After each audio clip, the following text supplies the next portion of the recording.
Monday? Yes or no? I'm not sure. I lean on I lean on no because Newsom is not the Democrats' candidate. Biden is, and the problem with Newsom is that problem with this debate is this: DeSantis has everything to lose, very little to gain. Let's say he wipes the floor with Newsom. Okay, great. He magnifies to his base and his guys and his campaign. Yeah, this is our candidate. This is our man. People start to pay attention to him a little more, a little less attention to Nikki Haley. But what if he loses and what if he performs badly? His campaign could be cooked. His campaign could be over. And then Nikki Haley, Chris Christie, Vivek, and Trump would um, essentially benefit off of that. So, the, I Ron DeSantis has to do very well here. He has to.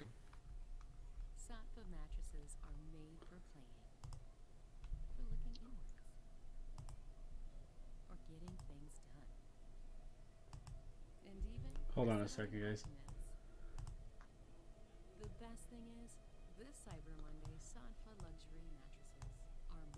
I had to do some adjustments on the stream.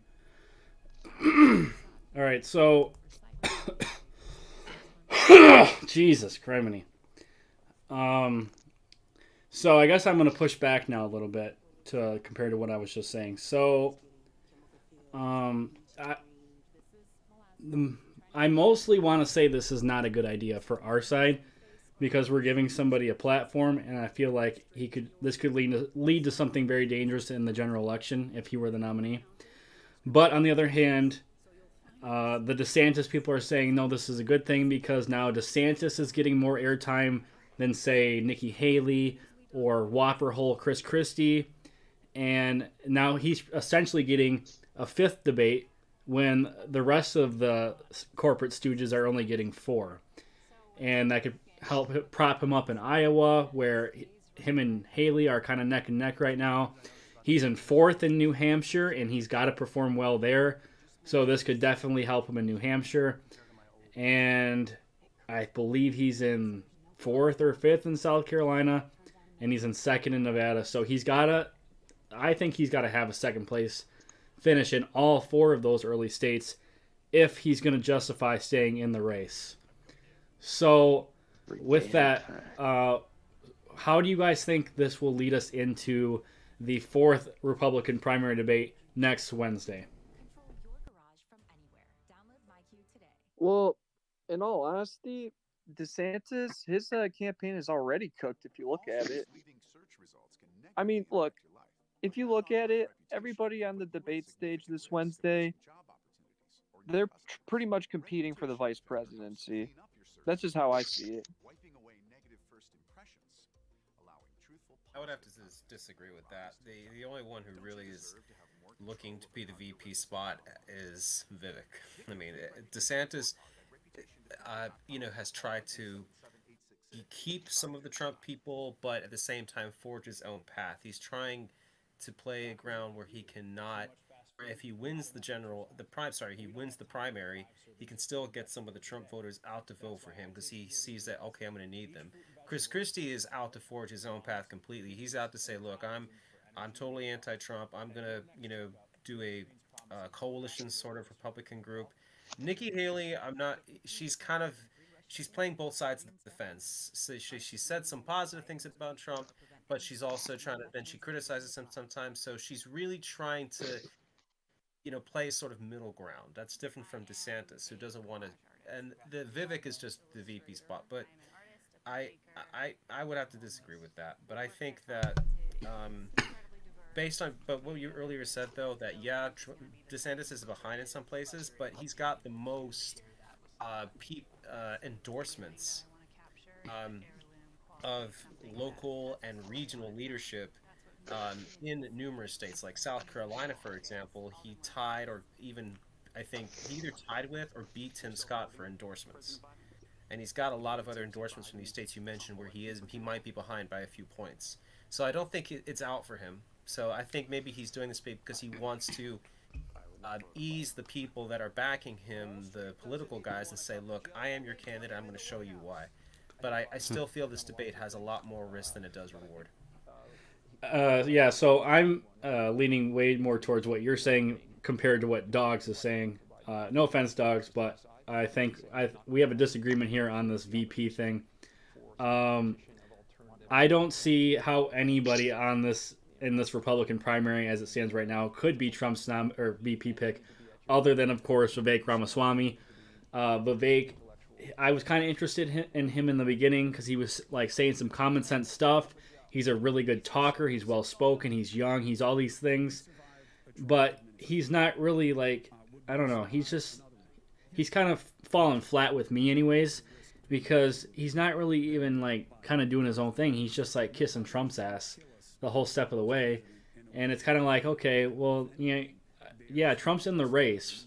So if your whole thing is like Trump is amazing, why would we vote for you when Trump's in the race? It just doesn't make any sense to me, and it's kind of like losing me a little bit with him. So obviously this is just his audition for either Trump's cabinet or the VP slot. And I think that would be pretty cool if Vivek was Trump's VP pick. But strategically, I don't think that's the smartest thing to do. Like I was saying before we started the stream, I think Trump's VP pick is going to have to be a woman this time around, just because the Republicans have been getting killed on the abortion issue. And if we have a woman on the ticket, that will help mitigate the damage. And so I don't think anyone other than Vivek is gunning for the VP slot. And I totally agree that this is not going to do good things for us, but it's only going to give validity to Gavin Newsom. Very generous. He's just weakness masquerading. I mean, I see your point, Curtsy. He's flailing. However, I just don't see anybody beating Trump is all. That's just the only roadblock I see from any of them winning the general election or the nominee, Trump. Because let's be honest, he's beaten even Joe Biden in the polls, so he's the obvious choice for the Republican nomination. And that's why I'm just saying, like, how has it not become, common sense to these guys on the debate stage that they're not going to win this? I mean, Trump has had this since 2020, since he had the election stolen from him. That's how I think. Well, I kind of wondered the same thing. I really don't understand some of their thinking. I think truly in some of these guys' minds, they live in an alternate reality where the establishment is popular and Trump is just a phase and he's on his way out, and they're going to be able to single-handedly take him down. And I think it's just complete lunacy, as we saw with Mike Pence. He thought that he was going to catch on, former vice president, blah, blah, blah. And he didn't even make the third debate. And then you've got people like Tim Scott, where he thought he had such an upbeat, positive message that was going to inspire everybody. And he had all this money behind him. And he was failing in the polls and struggling to make the debate. So, I mean, really, we got Whopper Hole Christie, who has just done nothing but attack Trump. He can't gain more than 2% in national polls. So I don't know what he's still doing in the race. If he's so worried about, let him stay in, honestly, because it's going to help Trump. But if he were that worried about it, he would drop out now. So that would give his establishment buddy Haley a little bit of a bump and a better chance. But even with that, I think she's still going to get blown out. DeSantis is I think he still is riding the wave from 2022 with his 20-point win in Florida. And at that point, the gap between him and Trump in the polling was like neck and neck. So there was a time where DeSantis was the favorite to win, and I feel like he's just not letting go of that. Vivek, like we said, is gunning for a cabinet position. And Doug Burgum and Asa Hutchinson just want some name recognition for their podcast or whatever. So that's really, that's why I think all of these people, and Nikki Haley again is in in her own alternate reality where the establishment is awesome, going to war is awesome, and she really thinks she has a chance to win.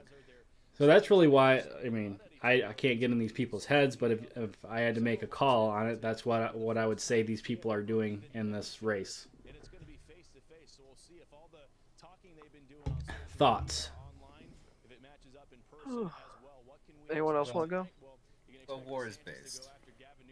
But here's an interesting thing about Nikki Haley, though, is that I don't know if you guys know, but John Bolton does actually have a super PAC. It's called the Bolton PAC, and John Bolton does not call himself a neoconservative. He calls himself more of an American realist. But I mean, I think that John Bolton is probably one of the more, like, person at least people consider very neoconservative aligned.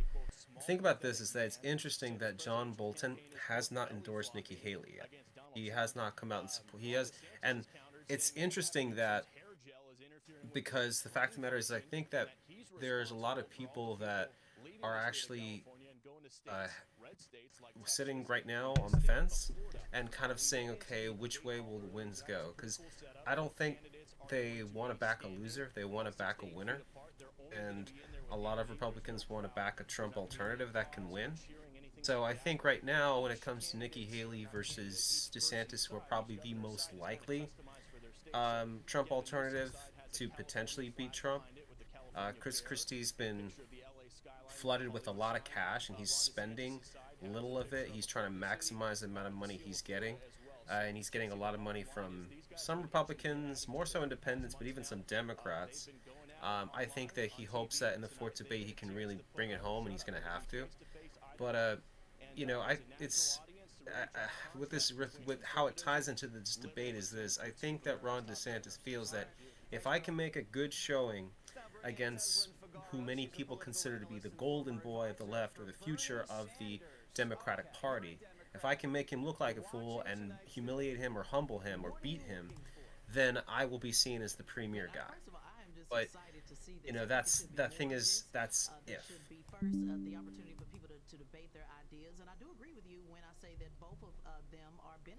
Yeah. So So you brought up. Oh, go ahead. Actually, I do have a question for all of you, but go ahead and make your point. I'll ask it. No. You can go. Go ahead. All right. Here's a question I got about you, and it's about the debate that we're about to watch right now. It's about Ron DeSantis and Gavin Newsom. Can you guys name 3 issues that you want to hear them talk about? Absolutely. So I'm gonna go ahead and say it. I think the left in this country have completely lost their minds, and I want somebody to be on the record, and I want somebody to be accountable for this bullshit. So first of all, right now the hot topic issue is the transgender kids playing in men playing in women's sports. So you've got radical leftists who close their eyes, put their fingers in their ears, and say, nope, there's no unfair advantage there. The sky is purple, and so on and so forth. So I want DeSantis. This has been DeSantis' bread and butter here, is the trans and parental rights stuff. So I want DeSantis to go on the offense with this issue, and I want him to press Newsom on this bullshit and get him on the record saying, do you or don't you support keeping men out of women's sports? And that's something the American people need to know, certainly if he's going to run for president.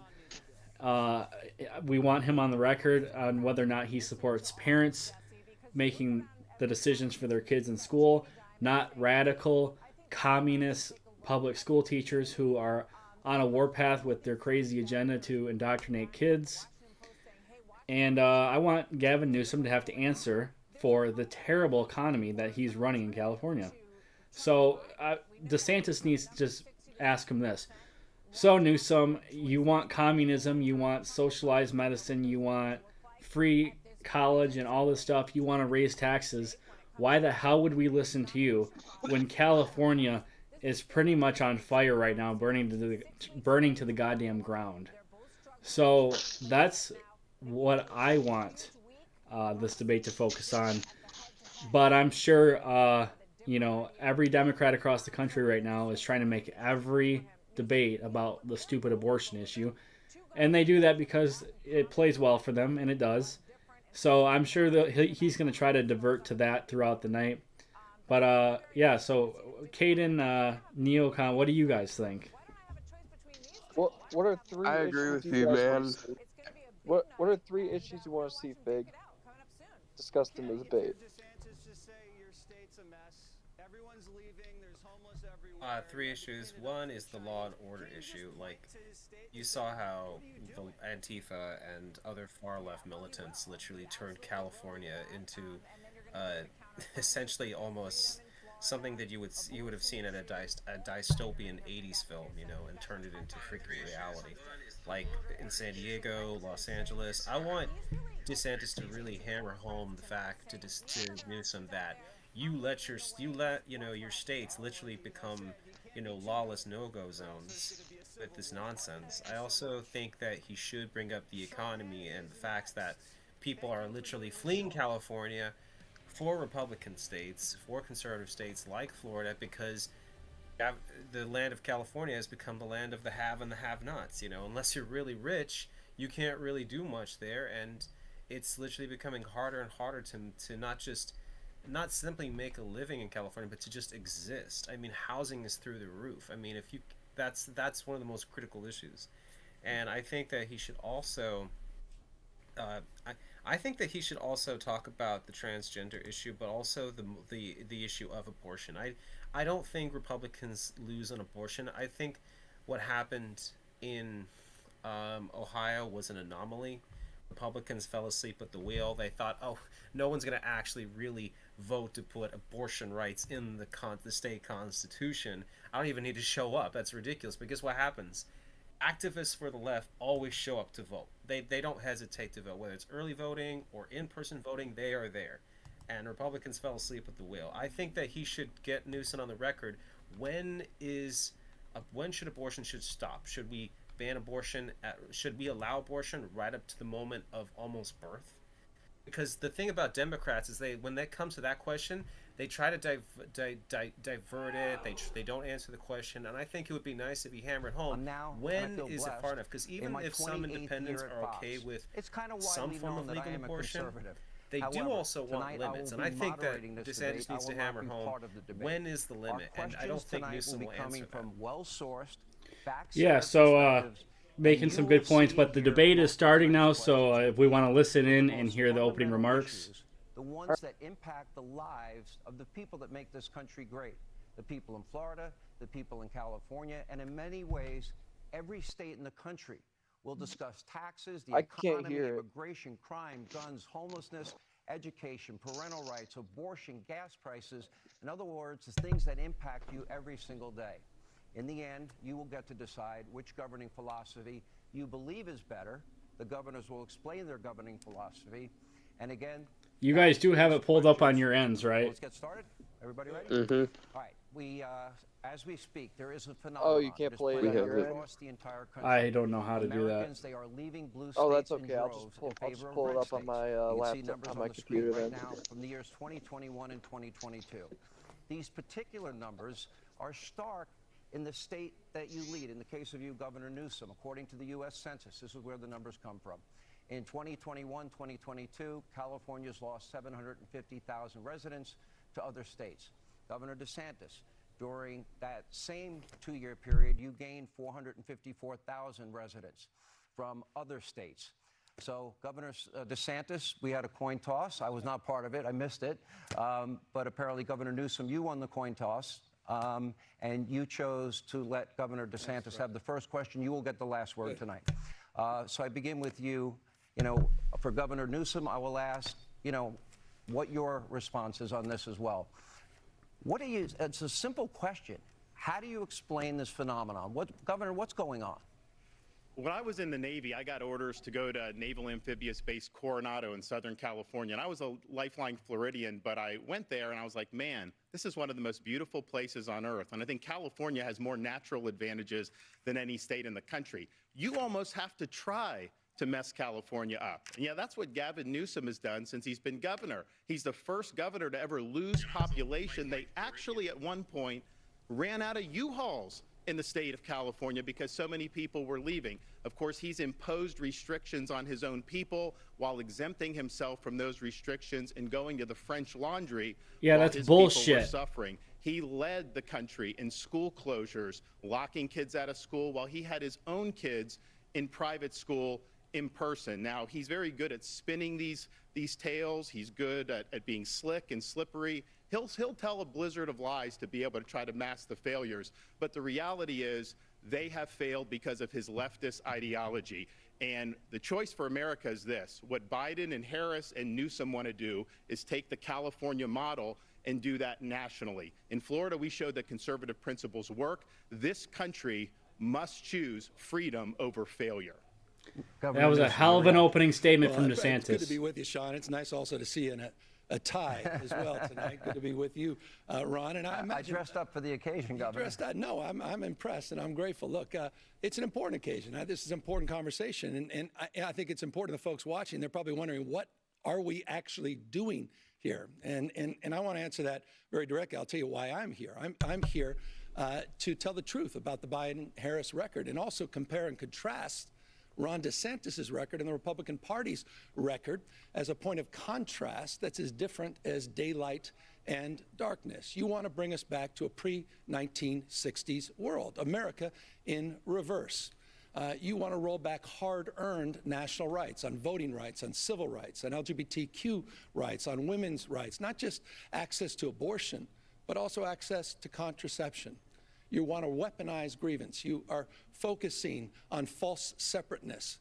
You in particular, Ron, are on a banning binge, a cultural purge, intimidating and humiliating people you disagree with. You and President Trump are really trying to light democracy on fire. So, I wonder how many times he's going to mention Trump. Profound differences tonight, and I look forward to engaging. But there's one. What is with that smile with DeSantis? That we have in common is neither of us will be the nominee for our party in 2024.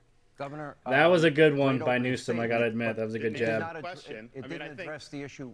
Can you explain this migration out of California and going to red state? You mean, well, hold on. You mean the last 2 years, more Floridians going to California than Californians going to Florida? No, I put up on the by the way, that's going to be fun to fact check. So we'll just start right there. California has no peers.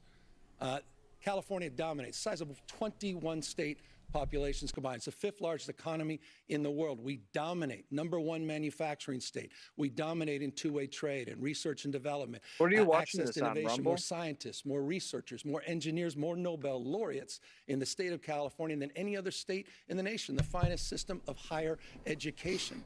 It's the birthplace of life science and biotech and nanotechnology. We dominate in green tech. We dominate in high tech. We dominate in artificial intelligence.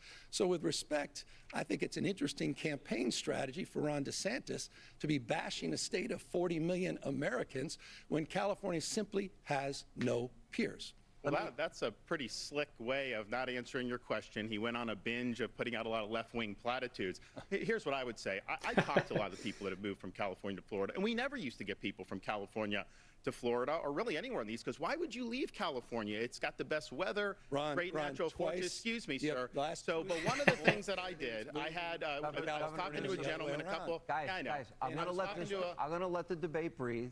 But it's his turn. Let's take Yeah, shut the So I was F up, talking to Newsom. a fella who had made the move from California to Florida, and he was telling me that Florida is much better governed, safer, better budget, lower taxes, all this stuff. And he was really happy with the quality of life. And then he paused and he said, by the way, I'm Gavin Newsom's father-in-law. So we do count Gavin's in-laws as some of the people that have fled California and come to the state of Florida. And why are we getting people to come? We have a 50-year low in the crime rate. You don't see, in the last 10 years, we've had a 45% decline in homelessness. California's had a 45% increase in homelessness. We back the blue. I was walking the streets of San Francisco a couple months ago, and I had some of the cops in San Francisco do a beeline to come over to me, and I didn't know what they were going to say. And they're like, we want to thank you for standing for law enforcement because we don't get that support in the state of California. So people understand quality of life matters. They understand that Florida's doing it right, and I can tell you the numbers speak for themselves. We have way more people moving to this state than leaving. Gavin can't say the opposite. More people are leaving California than are moving into California. Let me bring up coming to California the other way around the last 2 years. But let's talk about crime. Governor, hold on. Governor, wait a minute. Hold on a second. You said a lot of things that were factually untrue, including that 50-year crime low, which his own law enforcement team said you should not be using. You have yet to address the issue, but I asked you twice. You don't want to answer. Yeah, answer the question. Why damn the it. migration out of red states? I'm sorry, out of blue states. We just established more Floridians coming to California in the last 2 years than the overall. That's not true. It's a fact. Asserted it. It's a fact. No, it's not a fact. It is a fact. Moving on. Let's go. Your states have vastly different income tax rates. Okay, it is what it is. These are the facts. California's highest rate for top earners. That's 13%. terrible. Married couple, for example, in California. Don't ever move to California. Anybody. They have a 6% income tax in the state of California. Florida's income tax rate is 0% across all salaries, but it goes beyond income taxes. Property taxes are lower in California, but everything else is higher. Let's take a look at the numbers. These are the facts. The average property tax in California, 0.75%, Florida, 0.91%. Sales tax, California, 7.25%, Florida, 6%. Gas tax rate, California, 77 cents a gallon. That is a low estimate. It's up to $1 when you include mandatory fees, and in Florida, it's 35 cents. Corporate income tax, California, 8.84%, Florida, 5.5%. Governor Newsom, this is your question. Let me ask you. Obviously, you support a different philosophy, which is higher taxes. Yes. No, hold on. No, this is a tax question, Governor. This is a very different approach, and I agree with you completely. He has one of the most regressive tax rates in the United States of America. Can you do me a favor? Most regressive state What's up? in America. Can you send me that the link that you're using to watch it on? He taxes Fox News low-income workers more than we tax I'm using my and billionaires in the state cable of California. provider. The question is a simple one. Who, Ron, are you cable for? provider. It's a Okay. factual Neocon, lie do you have that the state of California debate? is high tax, has the highest tax rate, but for whom? And it's a foundational and fundamental difference. You look at states like Texas. Overwhelming majority of Texans pay more taxes than the state of California. So again, it's who you're for, and I think those values matter, and I appreciate you bringing up the issue of taxes. How many people leave Florida to go to California because they pay less taxes? I've not seen that. Are people going from Florida to New York because they pay less taxes? Of course not. They come to Florida because they pay lower taxes. We don't even have an income tax. And yet California has a higher sales tax than we do, and that's one of the things that we do. But here's the thing, and I'll give Gavin credit. He did at least admit in his first answer, he's joined at the hip with Biden and Harris. He thinks Biden and Harris have done a great job. He thinks the economy is working because of their policies for Americans, and they are not. And so what California represents is the Biden-Harris agenda on steroids. They would love nothing more than to get 4 more years to be able to take the California model nationally. That would be disastrous for working people in this country. We'll talk about working people. They pay more in your state than the state of California charges for billionaires and millionaires, and it's just a value proposition. True. It's a fact. Again, you can't make you these have things $6 up. or $7 a gallon gas. How do they afford that? These are folks that are blue-collar people. You're going to force everybody to buy an electric vehicle. How are they going to be able to afford electric vehicles if you're working-class people? And I think the thing about California, they have one of the highest inequality rates because, yeah, they've got Silicon Valley billionaires. They've got a lot of very wealthy people. They've got a lot of people that are on government assistance, but they've hollowed out their middle class. That's who's been leaving California. They've been leaving in other places. They go to Arizona. They go to Nevada. They go to all these places. Let me just like Biden is hollowing out this country. I do have a follow-up question. In California. Ron, I'm happy that you continue to talk. Let's talk a little bit about Bidenomics, because I'm happy to take that on right now as well. And I think it's a fair point. You're a big supporter of it. I appreciate you acknowledging 14 million jobs, 10 times more than the last 3 Republican presidents combined. Because he had 815,000 manufacturing the jobs were because of the COVID lockdowns. Are you kidding me? 3.9% unemployment. As he continues to talk over me, I'll talk to the American people. 3.9% unemployment, the lowest black unemployment in American history, the lowest unemployment for Hispanics in American history. Oh, what's going on here? By the way, as you smile and smirk over there, you should know this, the American people. Here's a guy who celebrated Bidenomics just this week, celebrating $28 million that came into your state because of the CHIPS and Science Act, one of the most significant economic plans since FDR. I'm proud of the work Biden and Harris have done. Would you like to respond? And I do have a follow-up. The 6% rate on people, families, couple in California, they pay 6% income tax on $84,000 a year. Low-wage workers in the state of Florida pay more than billionaire state of California. I didn't ask about Florida. Let me answer the question. Let me ask the question. Shut up and answer the question. Okay. California has lower taxes, lower than 32 states for working families in the middle class, significantly lower taxes than places like Texas. You support a 6% income tax for people, a couple I'm making against $84,000. regressive taxes that advantage billionaires and millionaires over working families and the working poor. People in his state pay more taxes on the low end than we tax people on the high end. That's paying a fact. $7 a gallon gas help working people? That doesn't help working people at all. How does paying an 8% sales tax help working people? That doesn't help working people at all.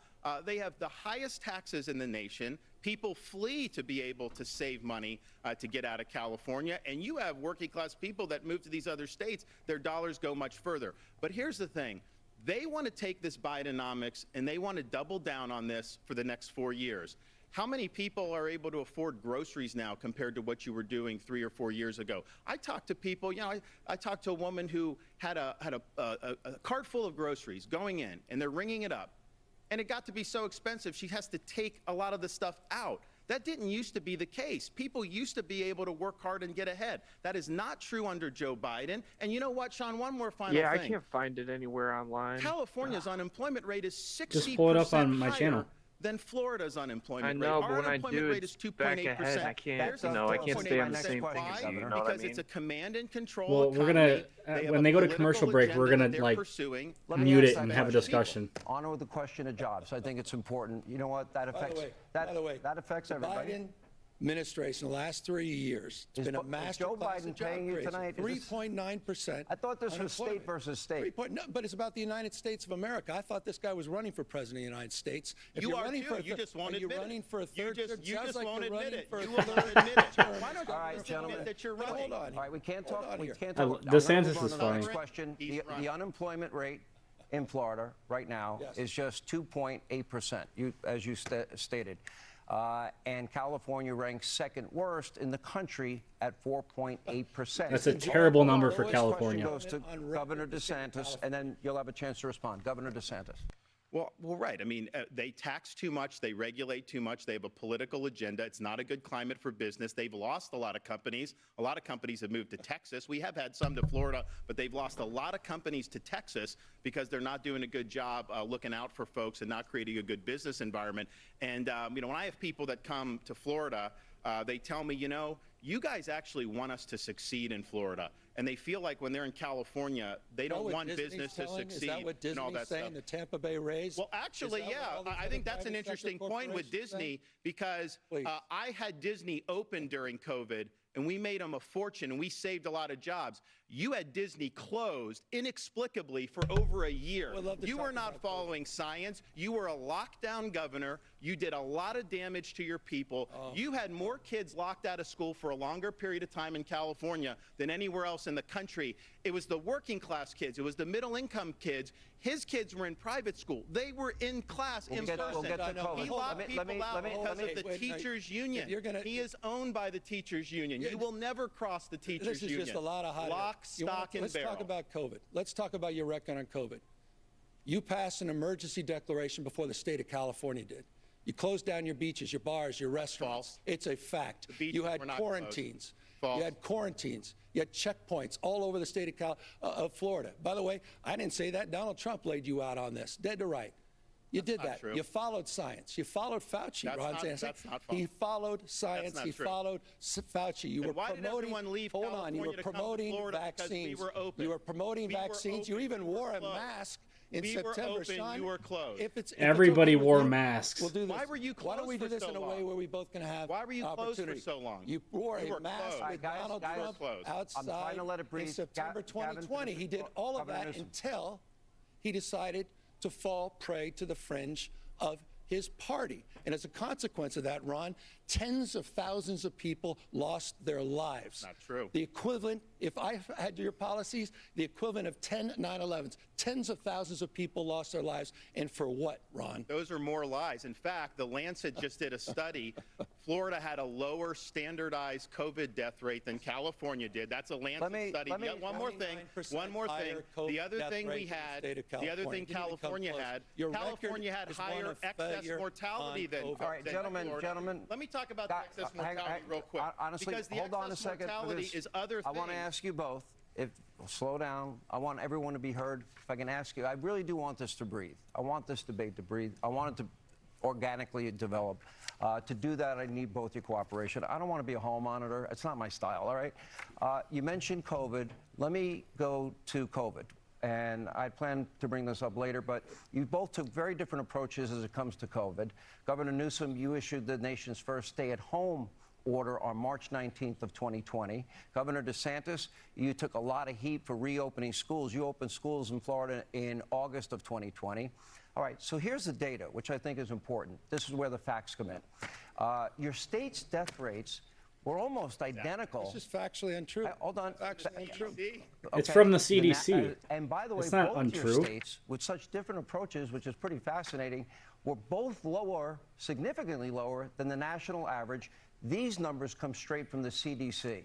So, Governor Newsom, how do you explain that? The facts. Per capita death rates That's what that is. in the state of Florida were 29%, 29% per capita higher. 29%. That's not what the stats say right there. Tens of thousands of people Don't unnecessarily lie about died. it. He put the graphic Tens up there. of Don't thousands lie of people about it. unnecessarily You don't need to lie died about it. because your policies. Just understand. You're lying You don't about need to your lie record. about it. No, it's not. You were a lockdown governor. No, it's you not. locked down. All right, one at a time. schools. Gavin You Newsom, locked down finish your your thought. beaches, bars, and restaurants. That's just a fact. He's running away from his record. He's running away from the fact. Tens of thousands of people died You saw unnecessarily the CDC because he numbers. caved to the. It's 29% higher death rate in the state Not of according to the Florida CDC. versus the state of California. quick Tens of response, thousands Governor. of people You died. showed the stats. Fact. The stats are very clear. One at a time. On a per capita age-adjusted basis, California and Florida basically the same. Now, why is that important? Because Gavin Newsom did huge damage to people in California. He ruined livelihoods. We reopened the People state died very under your quickly. watch. We saved thousands of jobs. We saved hundreds of thousands of jobs, thousands of businesses. We had our kids in school. He had the kids locked out of school because of the teachers union. That is having a generational impact. California has one of the lowest literacy rates in the country. In the most recent NAEP exam, Florida came in number 3 for 4th grade reading. California was far, far behind. So you should apologize for not getting your kids in school. Why didn't you get the kids in school in the summer of 2020 like we did? The only you bowed person- to the teachers the only union. person- You didn't do the job you should have John, done. all right, the only we need person, leadership. quick- And quick- he the only didn't person provide that it. needs One to at a time, quick apologize answer. is Ron DeSantis for the tens of thousands of lives that died unnecessarily because he played to the fringe of his party. We got to take a break. And Fast, All right, so we're gonna go to a commercial break here. So let's get into some discussion here. So Neocon, Dogs, Caden, thoughts so far? Who wants to kick it off?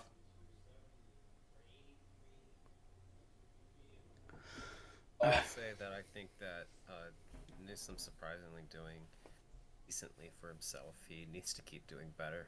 I mean, I think that the fact of the matter is that Governor Newsom is essentially trying to stake his claim to the future of the Democratic Party in this debate. I mean, they've gone all in on Biden, but 4 years from now, who's going to be next? Might be Gavin.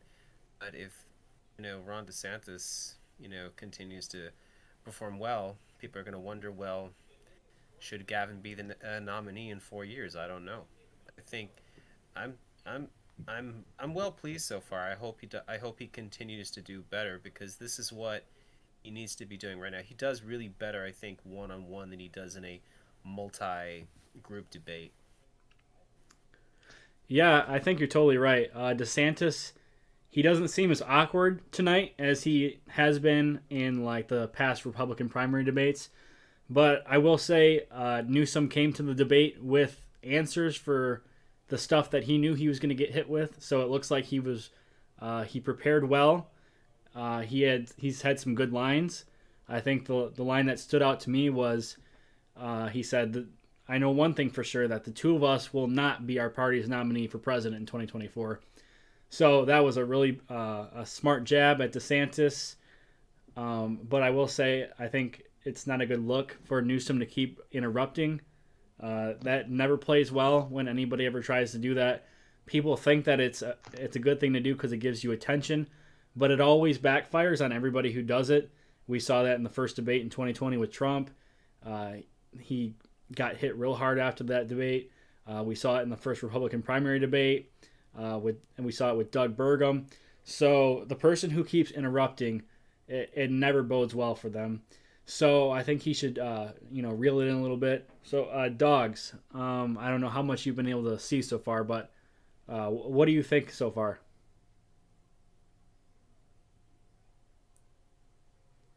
Or Caden, somebody. I agree with you, man. Wow, what empowering words. You really bring out some good analysis to the table. I agree with your opinions. I always agree with you no matter what. All right. So Neocon, what do you think about the topics that they've discussed so far? I mean, I bet they've talked a lot about COVID. They've talked a lot about the economy in each state. And you can't deny that the numbers are pretty bad for California. And then you have Newsom pretty much just standing there saying that the facts aren't true, even though they're showing the graphics on screen. It's data from the CDC and other official sources. So, I mean, the numbers themselves are already bad, but when you sit there and try and lie on top of it, it's really not a good look.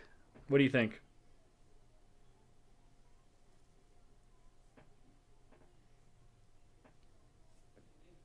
Hello, somebody talk to Curtsy? Oh, dog. So what do you think so far?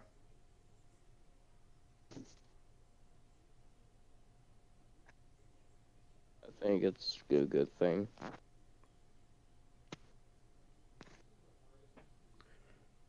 Well, I guess we can read some subscriber comments. Oh, okay. So I was just going to ask you what do you think of the topics that they've discussed so far? Well, it's harkening down to COVID, economy, and standard of living. That's kind of what it's come down to right now. I know a lot of conservatives want to relitigate, the COVID-19 stuff. That's okay, but people are kind of forgetting about it as they now start to, just do their normal everyday thing now. And the economy is something definitely to talk about. And I think that's something that Republicans need to make their case about, is that, look, when you put a Democrat in charge of Republican surplus, they turn it into waste. When you put a Republican into a Democrat negative, they eventually bring about a treasury, a savings. I think that's the example, for example, in Utah, where Republicans have literally have essentially made the state solvent again, where the state before the current Republican government had a huge debt, and now they've not just balanced their budget, but they've got money in the tank. I think that's important to hark on, because people do care about and since where taking their money office, goes. They don't Biden necessarily said always care about he's culture, but they do care about what's happening to their cash. Vice President Kamala Harris. Yes, and the debate is now Homeland back. Security So let's Secretary listen. Mayorkas, Biden's press secretary Karine Jean-Pierre have all said the border is either secure or the border is closed. Yet the Border Patrol says, well, guess what? They have been a record 6.5 million encounters with illegal immigrants and so-called asylum seekers at the border since President Biden took office. The administration says, well, they don't know how many people actually are in the country illegally. Gentlemen, the American people, I ask you, I believe it's your turn, Governor Newsom, have the American people on the issue of borders, you're defending the Biden administration, they're saying the border's secure, they're saying the border's closed. Those are the numbers from our own Border Patrol. Are the American people being lied to? I don't think they're being lied to. The Biden administration put out a comprehensive plan day one when he got sworn into office 3 years ago, and the Republican Party didn't touch it. They haven't moved on it. They play politics with us. And I'll be honest with you, I think there's probably one person I wouldn't listen to on this topic more than the guy that I'm standing next to, Ron DeSantis.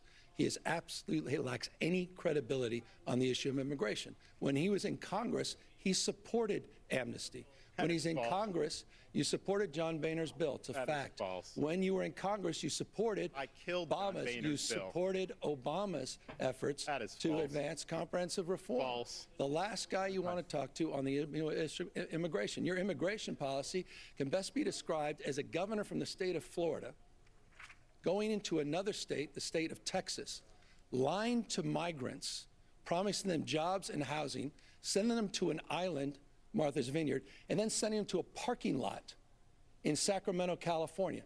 I met with those migrants that you lied to under false pretense. That kind of gamesmanship, using human beings as pawns, I think is disqualifying. So again, a guy who stands here, who's been out on the Republican debate stage saying, well, he's going to be tough, he's going to shoot people with backpacks, and that he has a strategy to potentially even invade our second largest trading partner, Mexico, that has a record of supporting amnesty and supporting reforms under the Obama administration, is the last guy to be standing on stage talking about the issue of immigration reform tonight. Well, I'll tell you what, it's deja vu all over again with that flurry of lies. This is a guy that says the Biden administration is not lying to the public about the border. They go to the White House briefing room every day. They say the border's secure. They are lying to you. We know that that's not true. Gavin Newsom is lying to you when he says somehow I supported these things, which I didn't do. He's also lying to you about what it's going to take to solve this problem. California is a sanctuary state. They thumb their nose at federal immigration law, and this has real consequences. There was an illegal alien, Herbert Nixon Flores, who was in L.A., in custody. He was a repeat criminal. ICE wanted to take him into custody because then they would be able to deport him. L.A. refuses to work with ICE, and so they wouldn't turn him over. They end up releasing him on the street. He ends up murdering the mother of a 3-year-old little girl. Those policies are deadly. They do not work. And I'll tell you this. The Martha's Vineyard transport, Martha's Vineyard said it was a sanctuary jurisdiction. Kind of reminds me about Gavin Newsom when he restricted Californians, then he went to the French Laundry. These liberal elites, they like to impose burdens on you. They don't want to have to face the consequences of their actions. So we've got a lot of elites who want open borders, who lecture everybody else about it. And the minute they have to deal with any of the consequences, oh man, all hell breaks loose. How about the consequences? Hold on, we're moving to the next question. We'd be much better on the same topic. On the same topic, this is important. This is a very important question. Good. While some migrants I know want to come to America for a better life for themselves and their family, find the American dream, I totally sympathize with them. Many good people fleeing very bad situations abroad. But others are abusing the asylum process, and in the process in search of where they're coming from, we're now learning that many are coming from some of our top geopolitical foes, countries with little to no vetting, or people that are coming in. They're not being vetted. Look at these numbers. Between October 2021, October 2023, border agents encountered 6,386 nationals from Afghanistan, 3,153 from Egypt, 659 from Iran, the #1 state sponsor of terror, 538 from Syria, 12,605 from Russia, and a whopping 26,113 from China. Now, my question, the next question goes to you, Governor Newsom.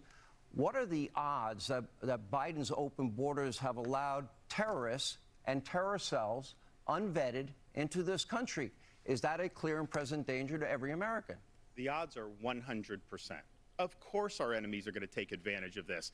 He opened the border. He's not. He's violating his oath of office to take care that the laws are faithfully executed. He's knowingly having 8 million come in. And yes, there's criminal aliens. There are terrorists. There's a lot of fentanyl. That we've had tens of thousands of fentanyl deaths. I've met a lot of angel parents who have lost kids to fentanyl overdose. And the problem is, you'll have a college kid that may take some pill not knowing that there's fentanyl in it. And then right there, that can be fatal. They're poisoning our people. And Joe Biden is sitting on his hands. He refuses to take care of the border. He refuses to hold the drug cartels accountable. This is the vision of Biden, Harris, Newsom. Open borders, Americans suffer, and Americans continue to die because of fentanyl overdose. There will be, unfortunately, a terrorist attack at some point that we'll be able to trace back to our southern border. God forbid. By the way, do you see that risk, Governor Newsom? Hold on. I mean, do you see the risk? Joe Biden put out not only a comprehensive plan, he consistently puts up plans. Hold on, no, but Sean, is there a risk? I'm going to answer your question. I support border security. I think the asylum system is broken. I believe that we need. I understand that. I'm the only guy here that's a border state governor. You're trolling folks and trying to find migrants to play political games to try to get some news and attention so you can out-Trump Trump. And by the way, how's that going for you, Ron? You're down 41 points in your own home state.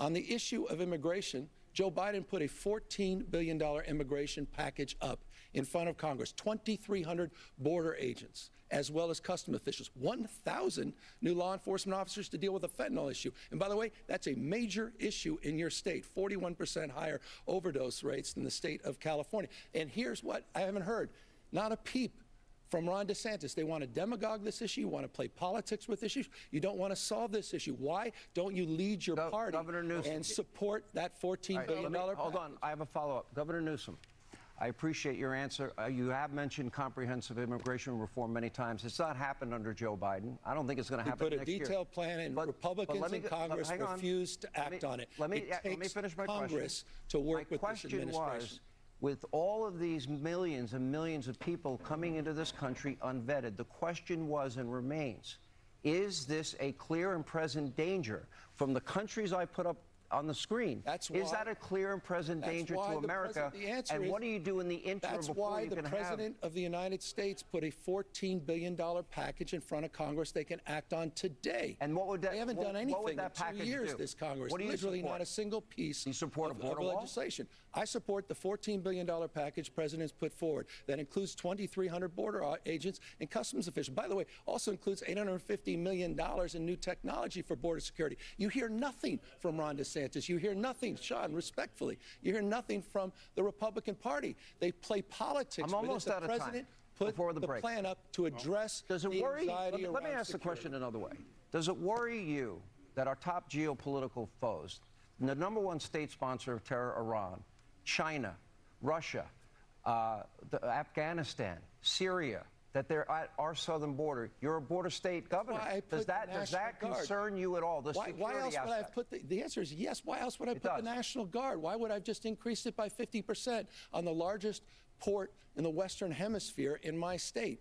I mean, this guy has no record. The fact that you supported amnesty, the fact you supported Obama's reforms, those are facts. They're just simple facts. The fact that your greatest contribution, Ron, to this debate is shooting people with backpacks. I don't mind. That's so inhumane. I don't mind him lying to me. I don't mind Gavin lying to me, but I do mind him lying to you. He is sitting there saying that Joe Biden is willing to solve this problem. Is there anybody out there that actually believes this? Joe Biden created this problem. So if he's willing to lie to you about that, you know he's lying to you about all these other facts and figures, about all this other stuff. He's just throwing stuff out to see what sticks against the wall. This is a slick, slippery politician whose state is failing, people are leaving his state, and he's trying to run interference for his failure. We've got to take our second break. When we come back, we have a lot more ground to cover. Quick break. We have a lot of ground to cover. More with Governors DeSantis and Newsom, the great blue-red state debate, as we continue from Alpharetta, Georgia. Again, thank you for being with us. All right, guys. So we're going into the next commercial break, and man, I felt that one. That burn on DeSantis was pretty bad. Newsom humiliated him, bringing up the fact that he's being clowned on by Trump right now, and to the point where he's getting trounced in his own home state. So I think that was definitely a smart line by Newsom. DeSantis, again, is really he's got to work on his facial expressions and stuff. When people are making jabs at him and stuff. You can just tell that he's uncomfortable and he just looks really awkward. I mean, that's if you're going to be in politics, that's something you've got to fix. So far, and this should have been a segment that DeSantis should have won easily. I mean, immigration. Are we kidding? This is a winning issue for Republicans. So, like I was saying before the debate started, I was worried about DeSantis's ability to debate and his just his characteristics and his mannerisms and stuff. So I think Newsom kind of got the better of him in that segment. So panel, what do you guys think? Neo, let's start with you. Well, yes, slightly, but Hannity has to be careful not to let DeSantis dominate the debate, because I know this Sean Hannity does want to come back on Newsom for some of the lies that he's absolutely telling, but the problem is that you're letting him talk and you're not letting DeSantis talk. And right now, I think the candidate that Sean Hannity wants to win might be closetly DeSantis, but in order for DeSantis to win, you have to let him talk and make the points. Let Newsom lie, let him make his falsehoods, but then let Ron be the one to counter that. Don't make it yourself to try and get a gotcha, because that's what you do in an interview, not in this debate. We are trying to lift up DeSantis, so I don't think Newsom won, but I think that Newsom got to talk and make his point. DeSantis really didn't get to counter.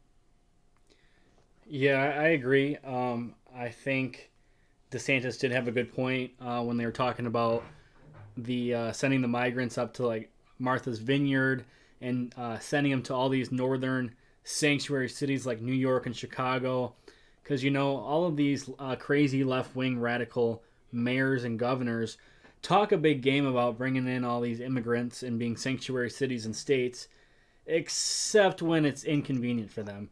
So when DeSantis pulled that whole stunt where he sent them to Obama's house and Kamala's house and Martha's Vineyard and all these places, and then all of a sudden, oh, no, we didn't mean it. We don't actually want to be sanctuary cities.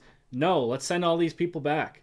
Well, gee, I don't know. It's not like these southern states and these Republican governors in all these southern states have been saying that for decades, but no, we were all racist and xenophobe and all these ists and isms because we want legal immigration, except when it affects you, then all of a sudden you want to change your tone. So I think DeSantis had a good moment with that. Again, I feel like it's something he could have hit him harder on. So I mean, like an example, if I were there, I would have slammed him over and over and over, and I wouldn't let him get off the hook. And I feel like DeSantis just kind of lets people just change the subject or just talk over him. So he really needs to, I think he needs to stand up for himself a little bit more. But dogs, are you even there? I'm hearing a lot of white noise. What are your thoughts so far on your end?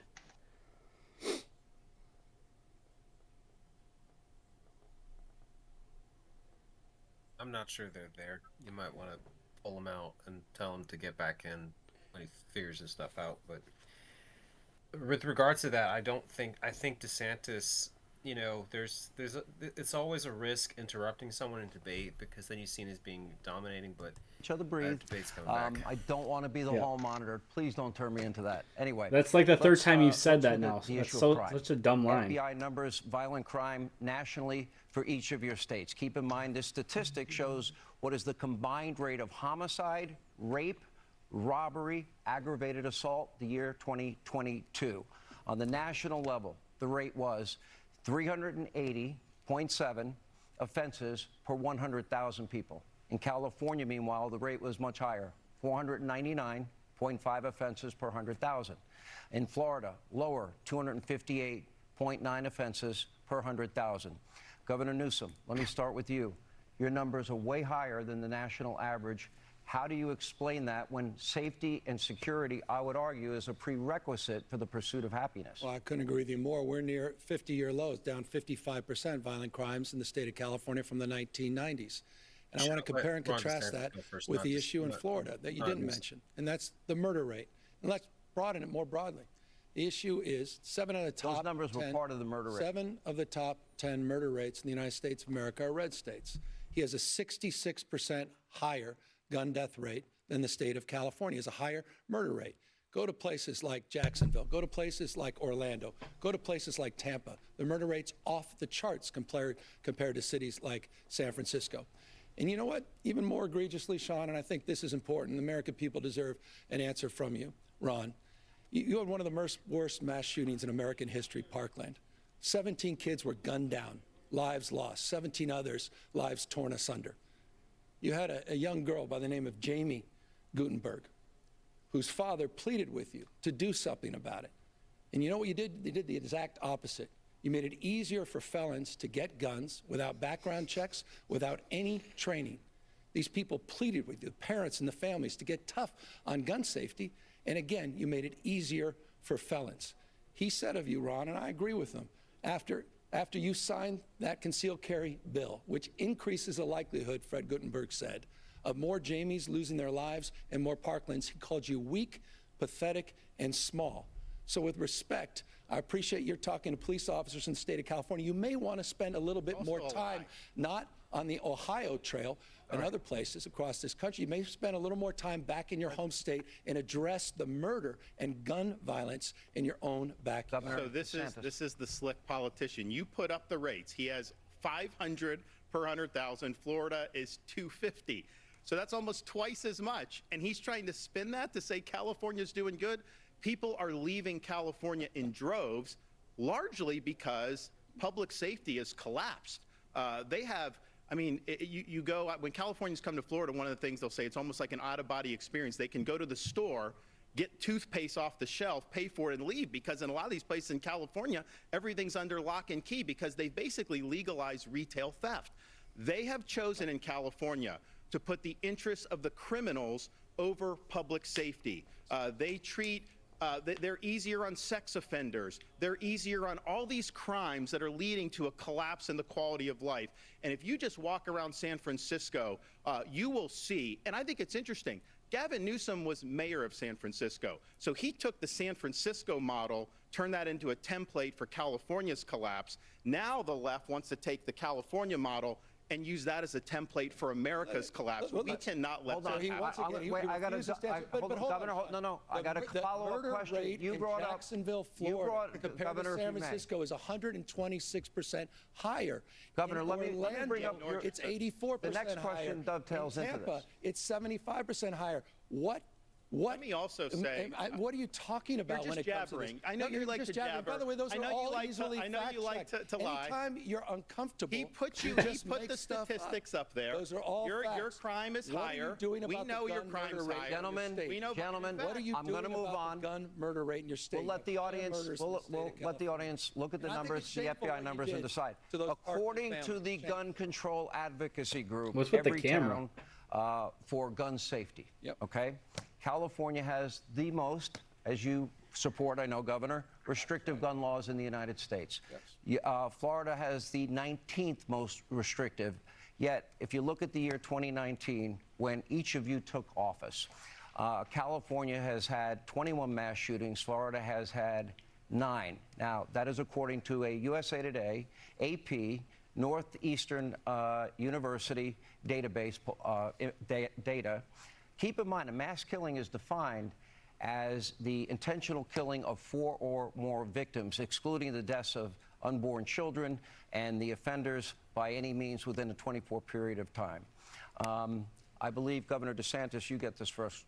What California wants to do is they want to make it harder for law-abiding citizens to defend themselves. Then they go easy on the criminals who are perpetrating the crime. They don't stand up for the men and women of law enforcement. That's why a lot of people have left the state, because they don't get the support from the communities that they need.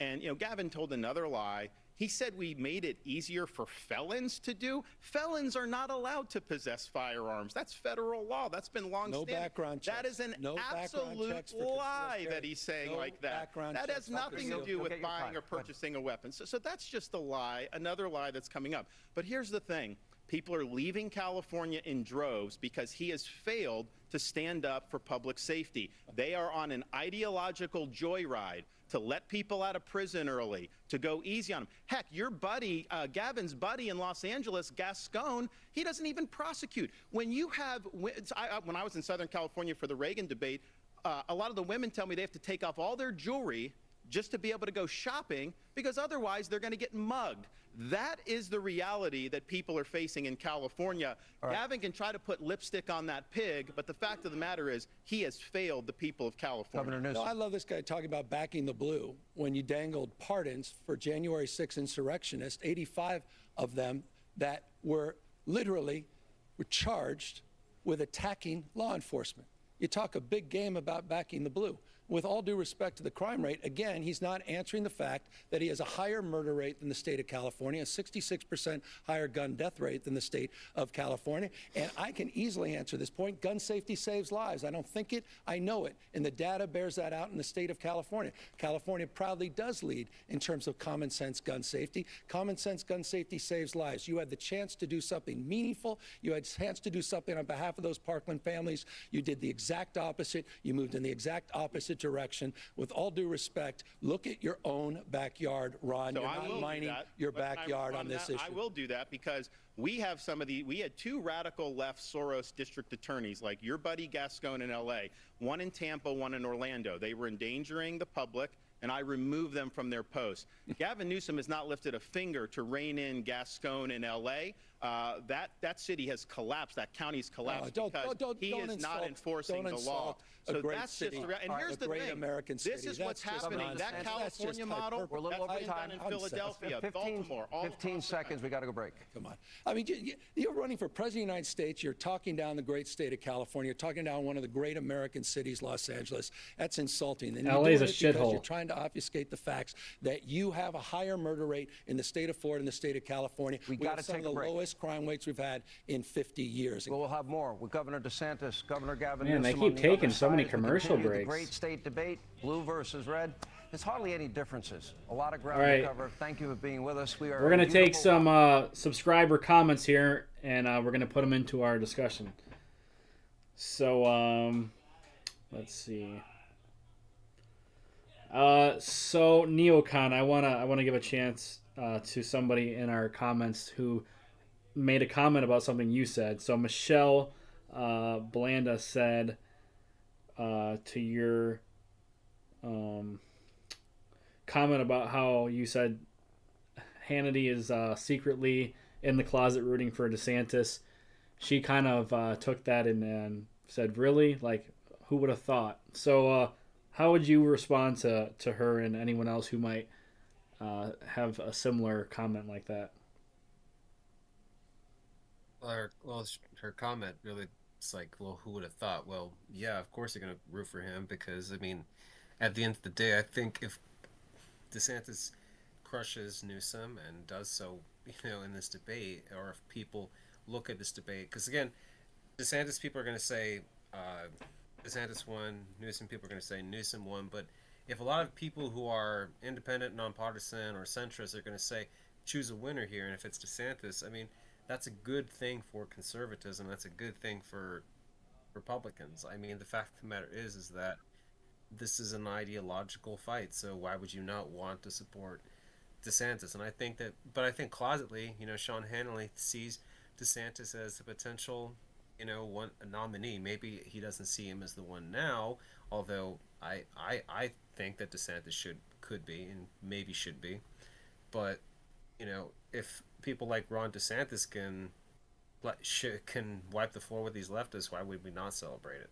I mean, I think some people just want to see DeSantis lose, so that way they can feel better about themselves about Trump. I mean, DeSantis losing to Newsom would be absolutely horrible for Republicans. So don't, simply because you've got DeSantis running against Trump, don't then try to cut him at the knees or try to make Newsom look good, and at the end of the day make conservatism look bad.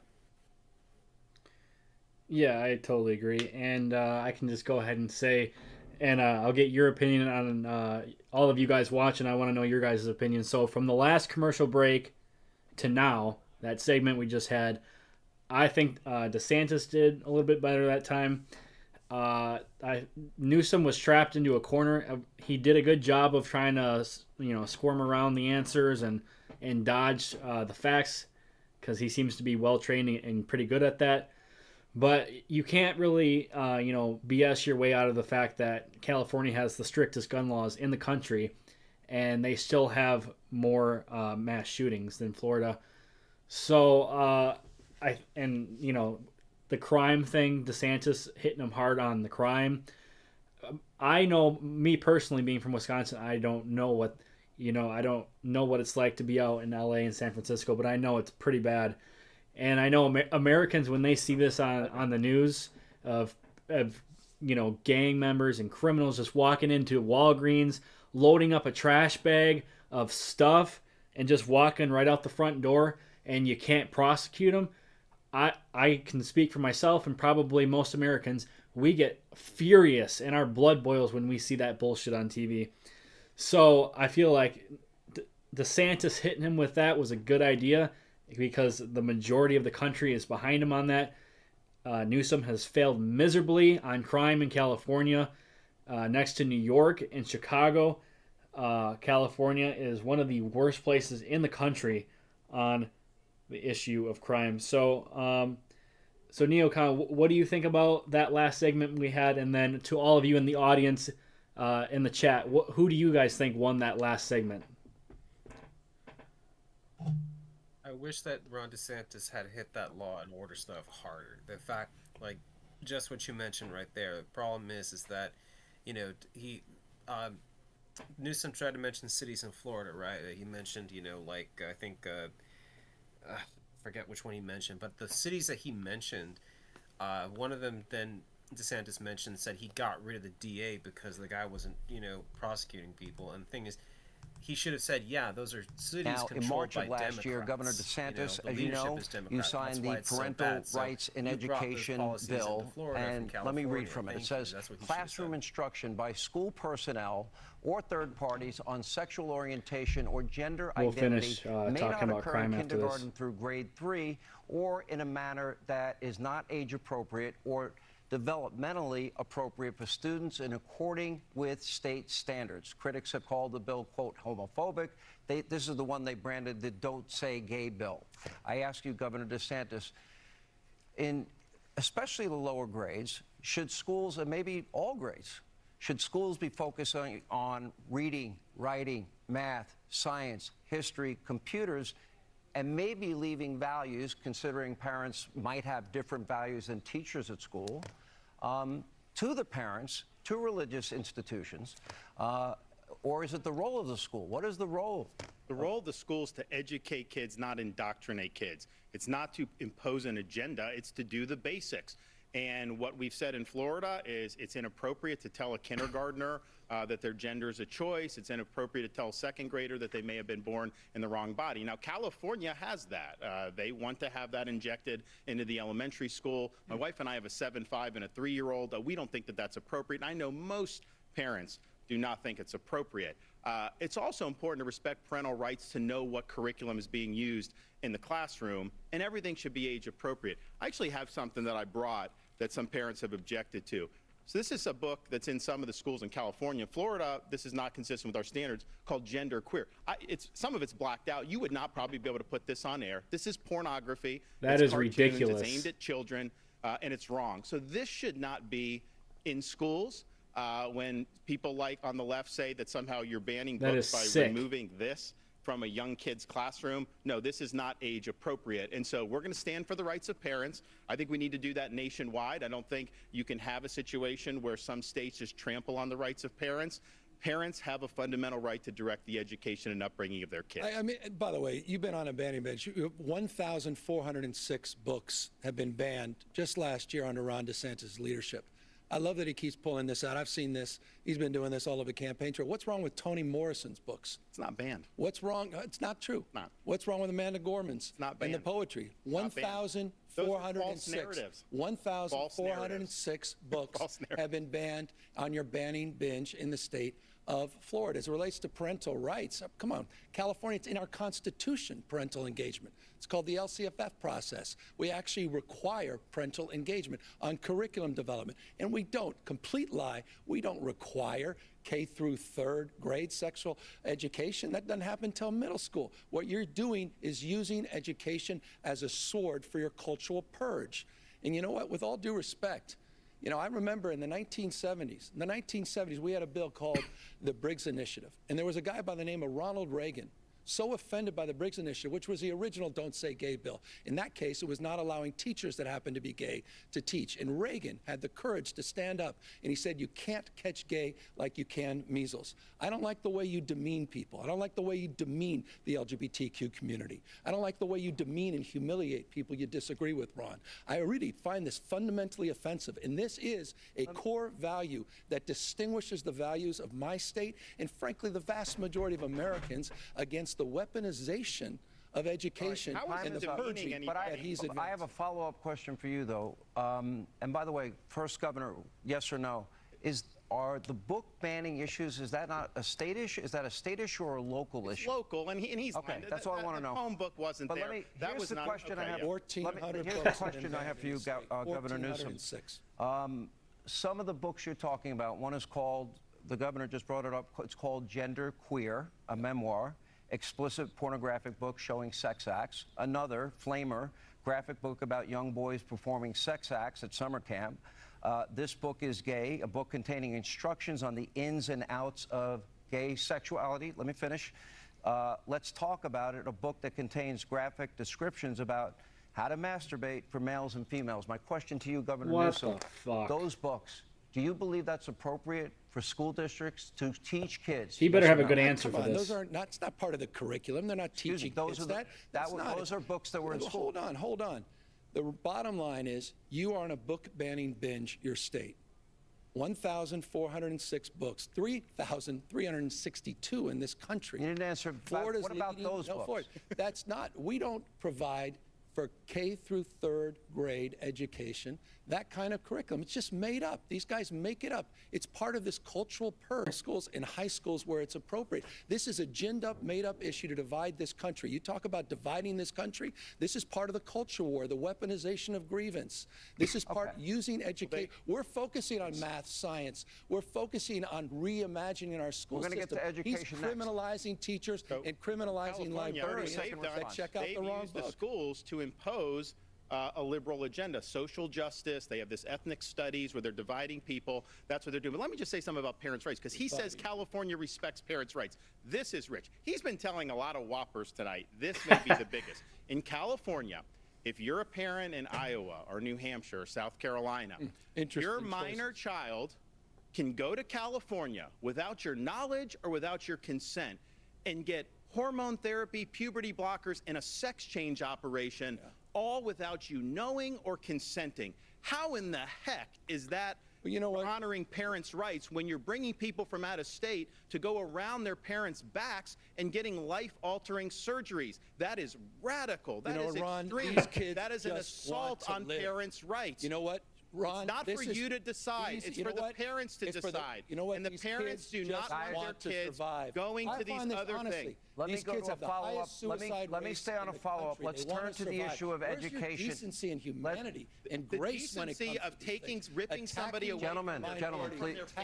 Nobody can hear you. That is wrong. That is wrong. I'll tell you. All right. That should not stand in this country. Let us turn, gentlemen, if I may, to the issue of education.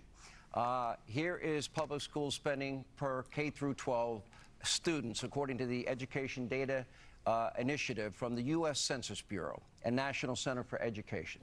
Florida spends nearly $12,000 per student, while California spends over $16,000 Florida is ranked #1 by U.S. News and World Report in terms of state education rankings. California ranks 20th. Governor Newsom, what is your explanation? You spend more money and they have better results in Florida. Why? I told you what I'm doing in public education. We created a brand new grade, pre-K for all. We're doing after school and summer school for all. We're reimagining the school day, not just the school year. We just provided 3.4 million of our students upwards of $2 billion for child savings accounts and the opportunity to start businesses when they graduate. We have one of the best records under COVID, during COVID. And again, you didn't answer to the fact you had more learning loss. Ron DeSantis had more learning loss during COVID. 4th grade reading, 4th grade math, 8th grade reading, 8th grade math. We outperformed you in it's a fact during COVID in every one of those categories. I can't wait to get all the PolitiFacts tonight because, Ron, you keep denying some basic fundamental facts on health, so do you, and education. We outperformed you during COVID. You talk about things to apologize. You should apologize for your COVID record. You were with Fauci. You aligned with vaccines. You aligned with CDC guidelines until you didn't, and tens of thousands of people died. Let's return our focus to education. Well, when we opened the schools, we bucked all of those people June of 2020. He kept the schools closed for a long time, and that had devastating impacts. And why? What Gavin Newsom does in California is kowtow to the teachers union. Whatever they tell him to do, he does. He will never balk the teachers union. That's why the kids were locked out of school for so long. Joe Biden is in the pocket of the teachers union, and so is Kamala Harris. That's why they fought school openings when he came in there. When they had that in there. Biden came into office and he brought in the teacher union to be able to do or just stupid bitch cunt to try to keep we the can call her schools that closed. too. So the Democratic Party, the far left in this country, they are owned lock, stock, and barrel by the teachers union. I beat the teachers union in Florida to get the schools open, first in the country during COVID, also to do universal school choice. Every parent in Florida has a right to send their kid to the school of their choice. We're winning these fights. California is bending the knee to the union because they control the politicians. All right, let's move on. A topic that will seemingly play a very large role in the future elections, and it's the issue of abortion. Yes. I have a question for both of you. I'll ask you to please respect the individual's right to answer uninterrupted. And that is Governor DeSantis. I think it's actually your turn, Governor Newsom, if you don't mind. All good. Most medical professionals believe a baby is viable outside of a mother's womb by between 24 and 26 weeks. That is the general scientific consensus. It changes. There are some variations on it. Abortion is legal in your state, quote, up to viability, is my understanding, unless the mother's health is in danger. Right. I'd like to get you on the record. You've been unwilling to answer this question. Should there be any restrictions on the issue of abortion that you support at all? Because funding in California, you have allocated in your budget $265 million for abortion last year alone. My question, very specific, do you support any restrictions at all on abortion, especially in months 7, 8, and 9, past viability? I'm going to answer that question, but let's talk about the issue of abortion. Let's talk about the issue of abortion. You're going to answer it? I'm going to answer that question. I'll repeat that. But I think this is important, and it bears repeating. Ron DeSantis has signed the most extreme anti-abortion bills in America. He signed a bill banning any exceptions for rape and incest. And then he said it didn't go far enough and decided to sign a 6-week ban before women even know they're pregnant, Ron, before women can even access a doctor's appointment. So extreme is your ban that criminalizes women and criminalizes doctors that even Donald Trump said it was too extreme. On the issue of the extreme exception that you highlight as it relates to the issue of later term abortion, it's almost always because of a fetal anomaly, the life of the mother. And in those rare cases, I trust, and answer your question, I trust the mother and her doctor to make that decision. So in other words, I want to be clear on this. If a woman and her doctor, for any reason... Not for any reason. No. I'm extremely rare. Should there be... I know where you guys are going, Sean. You're even uncomfortable with this whole issue. And I understand this is where you guys have to go to cover for the extreme anti-abortion agenda of Ron DeSantis. Should there be...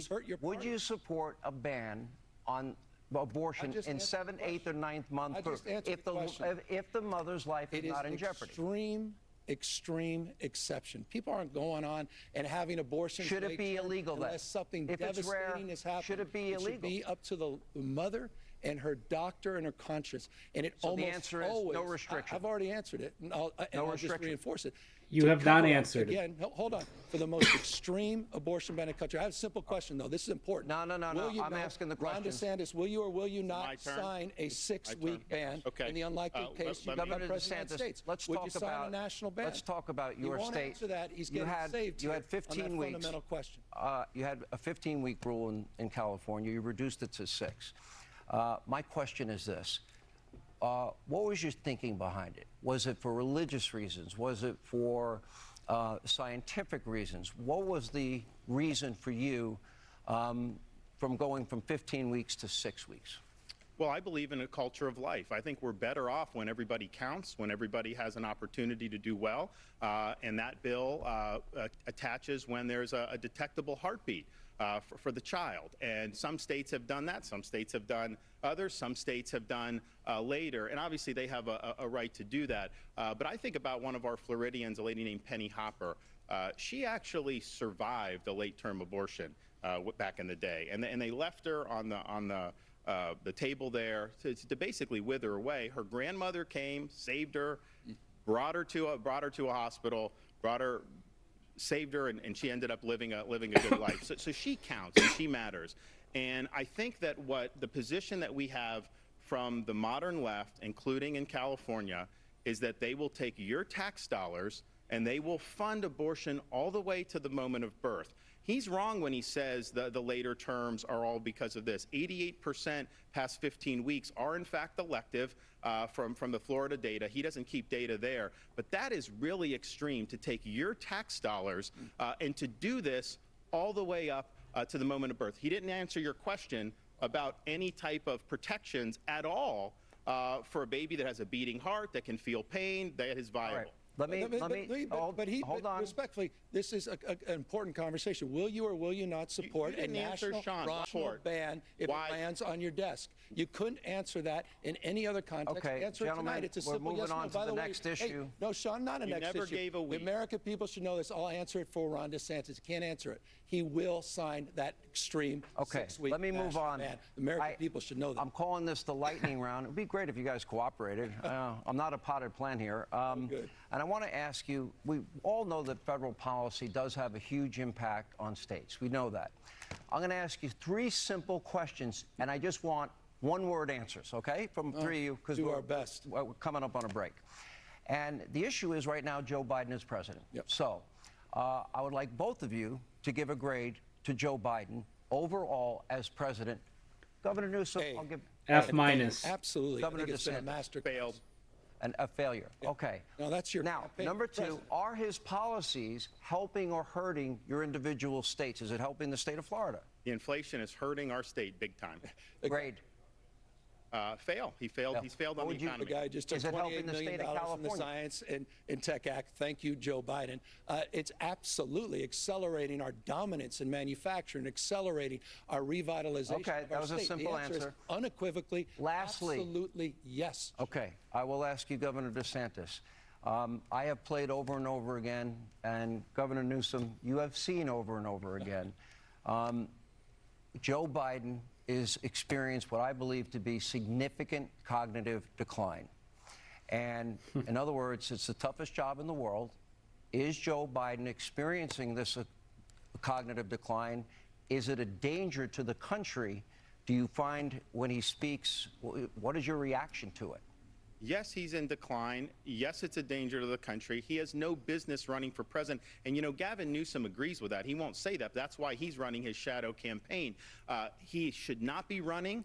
He is not up to the job. And it is dangerous for this country. Well, I will take Joe Biden at 100 versus Ron DeSantis any day of the week at any age. In fact, all of the folks you think on the he's up to the campaign job? trail. You think he's 100%? I've been spending 100%? plenty of time with Joe 100%? Biden in Okay. private Let and him public. answer.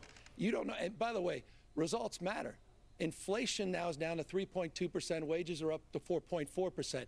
The economy is booming, 5.2% GDP growth in the last quarter. Those are facts you don't hear on Fox News. 14 million jobs, 10 times more Let me than the move last on. That was the lightning round. Now, on March 31st, 1968, President Lyndon B. Johnson famously said, "I shall not seek and I will not accept the nomination of my party for another term as your president."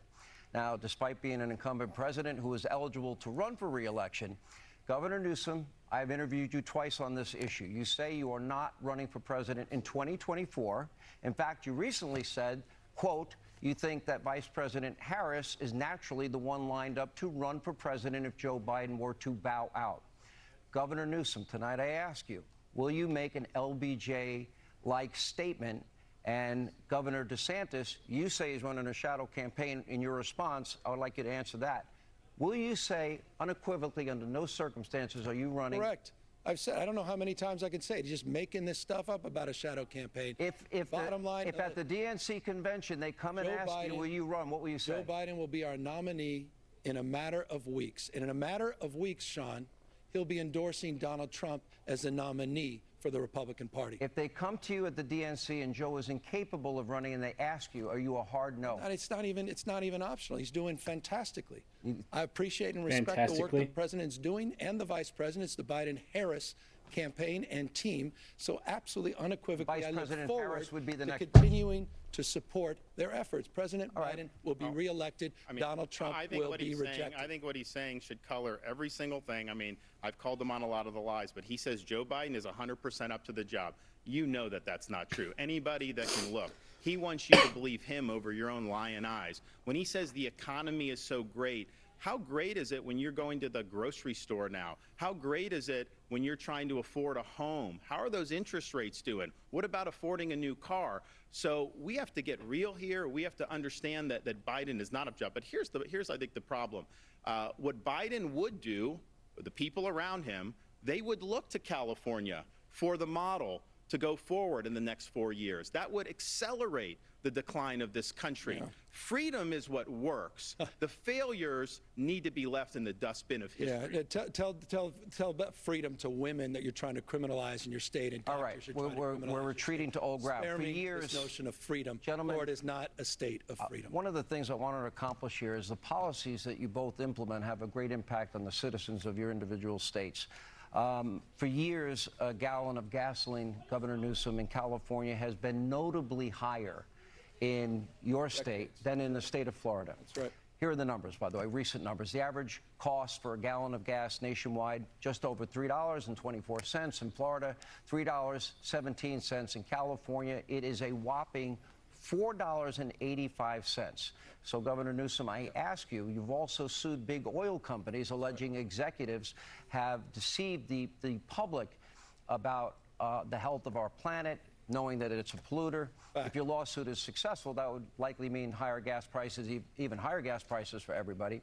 Here's my question, though. Could you name right now one source of energy that you can bring online in the next 3 to 6 months that would be as inexpensive for the people in this country as fossil fuels?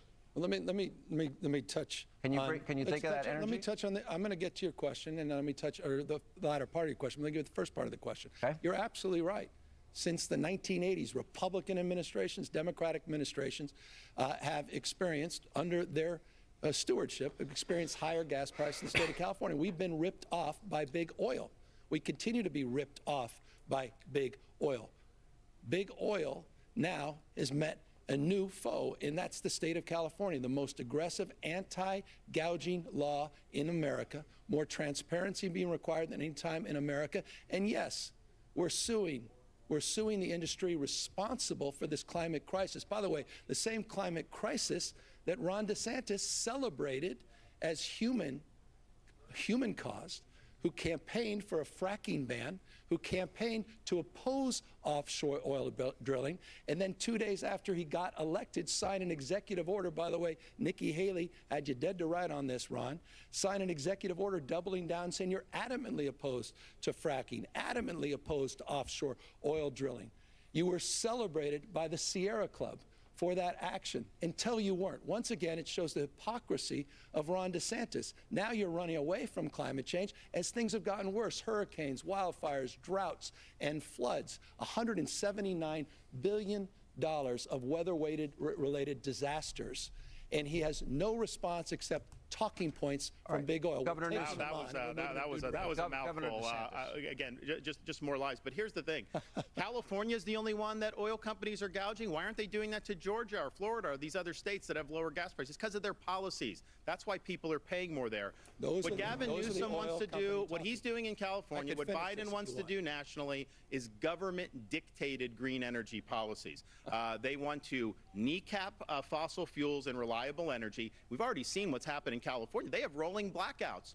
He actually implemented a mandate to buy electric vehicles. So pretty soon in California, you're not going to be able to buy a normal car, only electric vehicles. And they celebrated that as like a great thing. A couple days later, there was a notice from the state government telling all EV owners, do not plug in your EV because they don't have enough grid capacity. So he is walking his people into a big-time disaster. What Biden wants to do is he wants to take the California model. He wants to impose that nationally. He wants to take away your ability to purchase the car that you want. He wants to kneecap reliable energy. And he wants to bring these rolling blackouts all across the United States of America. It doesn't work. It's going to cause huge problems. We have more energy here. We can be the dominant energy producer in the world. Florida. And that's what we're going to do. Florida is not a big energy state. We have the Marcellus Shale. We have the West Texas. We have all of that. So let's do that. No forcing electric vehicles. We got to take a break. Save the American automobile. When we come back, we'll continue the great state, red state, blue state debate. More with Governor Ron DeSantis, more with Governor Gavin Newsom as we continue. Thank you for being with us from Alpharetta, Georgia. All right, so we're heading into our next commercial break. We've got about 40 minutes left of this debate. And so that was an interesting segment, particularly on the part of Joe Biden.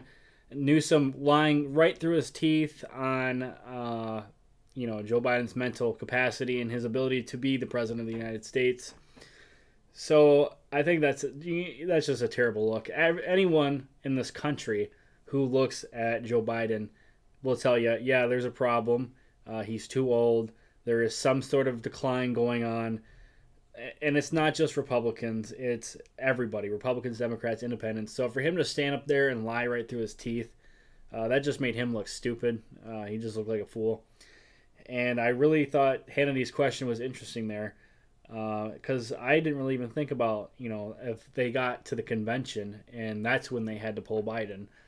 At that point, you can't bring in a new candidate after the primary. So if for some reason we got to the convention and Biden, he got full-blown dementia or he died or whatever, and they had to pull him, at that point it would be the line of succession and Kamala would be the nominee. And that would be even worse than Biden.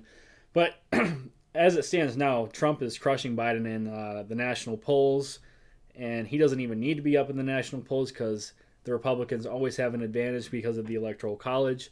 So as it stands today, Trump is the obvious favorite to win the general election if Biden is the nominee. So if people like Newsom and other establishment Democrats want to insist that Joe Biden is running and that's the end of it, by all means, go ahead. I'll shut my mouth. I won't say one word because I want us to win the election. So if you're so sure that Biden's going to be your nominee and he's got this in the bag, I won't say another word. He's going to get killed. His approval ratings they've been in the 30s now for a while. He's in the 30s and the 20s on almost every individual issue, the economy, Israel, Gaza, Ukraine, immigration, you name it. He's in the hole. He's in the 30s. He's losing younger voters now. That's a new development. Trump is winning voters under the age of 30. Trump is inching towards a quarter of the black vote. We're in single digits on the Hispanic vote. Those numbers are unrecoverable for a Democrat. It's good night, Irene. There's no coming back from that. And one of the points that Democrats like to make when you confront them with this is, oh, well, in 2011, Obama, he dipped down to 43 and he made a comeback and blah, blah, blah, blah, blah. Those are completely different circumstances and in a completely different political world. Joe Biden is not Barack Obama. He does not have the charisma or the energy that Obama did. And Biden's not at 43%. He's at 37%. So that's a pretty big difference. No incumbent president has ever won re-election being in the 30s. Trump didn't win. He was in the low 40s. Carter didn't win. He was in the 30s. It's not a thing. You don't win as an incumbent president in the 30s. So if they want to keep lying to themselves and say Biden's got this in the bag, oh, he passed the infrastructure bill, the Science and Chips Act, Inflation Reduction Act, just let them make the argument because they look so dumb and they're going to get clobbered. Race to the White House has a projection right now, Trump winning 301 electoral votes. But I'm going to yield my time. Neil, what do you think of that last segment? And you got to go quick because we're on the last ad here.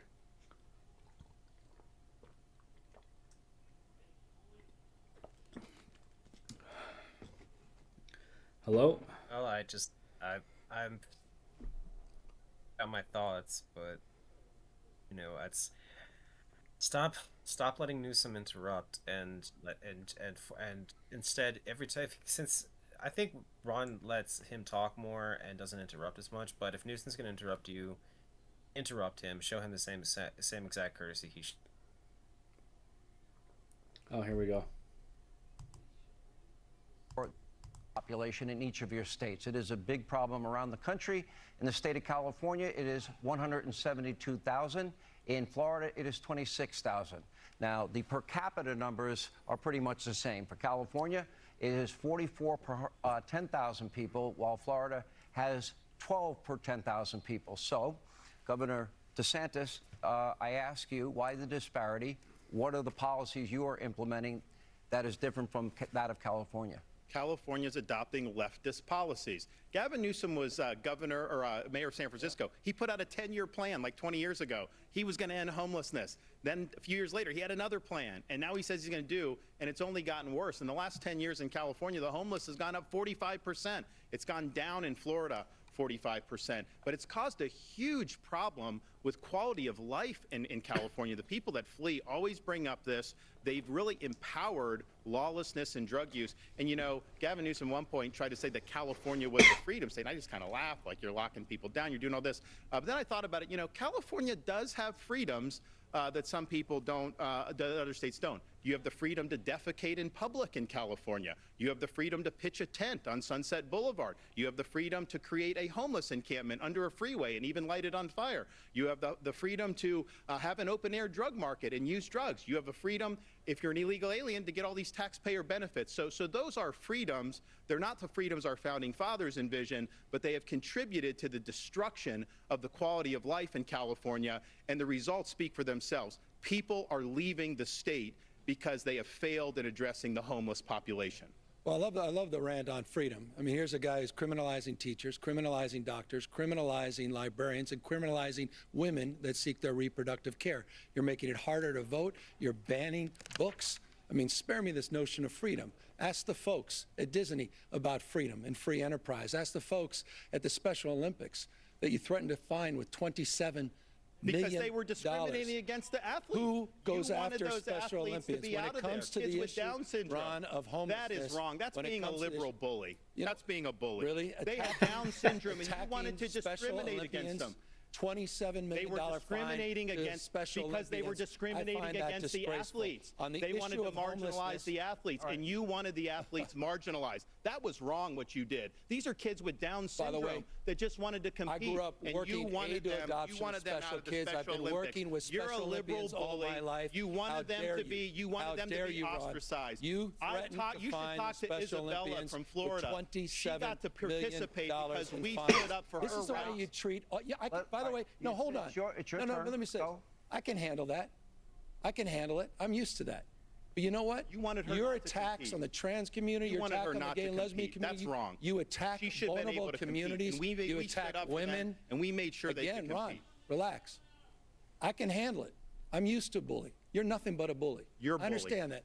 Intimidating and humiliating people, that's your calling card. Why did you want the and by Special the way, Olympians not how to well be able is to it compete? going for you? Why How did you well want is them this not to be able to compete? How well is this Why do campaign you not going? want them to be He's able not to going to let me compete? talk, so I don't I'll talk to the understand American why you people. want to discriminate Again, against I'll an athlete remind with you, Down the syndrome. blueprint, He wanted them to be excluded from the Florida Special Olympics. has put Ron DeSantis 41 points down to Donald Trump as you try to get tough and out-Trump Trump. Let's go back to on the the issue of homelessness. It's been an issue for decades in the making in the state of California, ever since we started shuttering down our mental health institutions back in the day, in Ronald Reagan's day. The difference is I'm the first governor in California history to take this head on.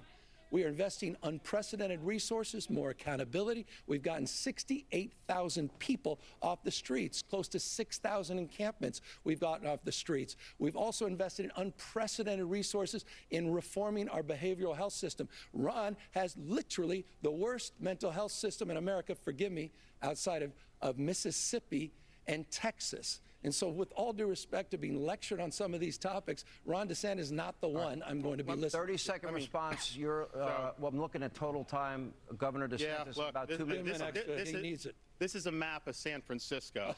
There's a lot of plots on that. You may be asking, what is that plotting? Well, this is an app where they plot the human feces that are found on the streets of San Francisco. And you see how almost the whole thing is covered, because that is what has happened in one of the previous greatest cities this country's ever had.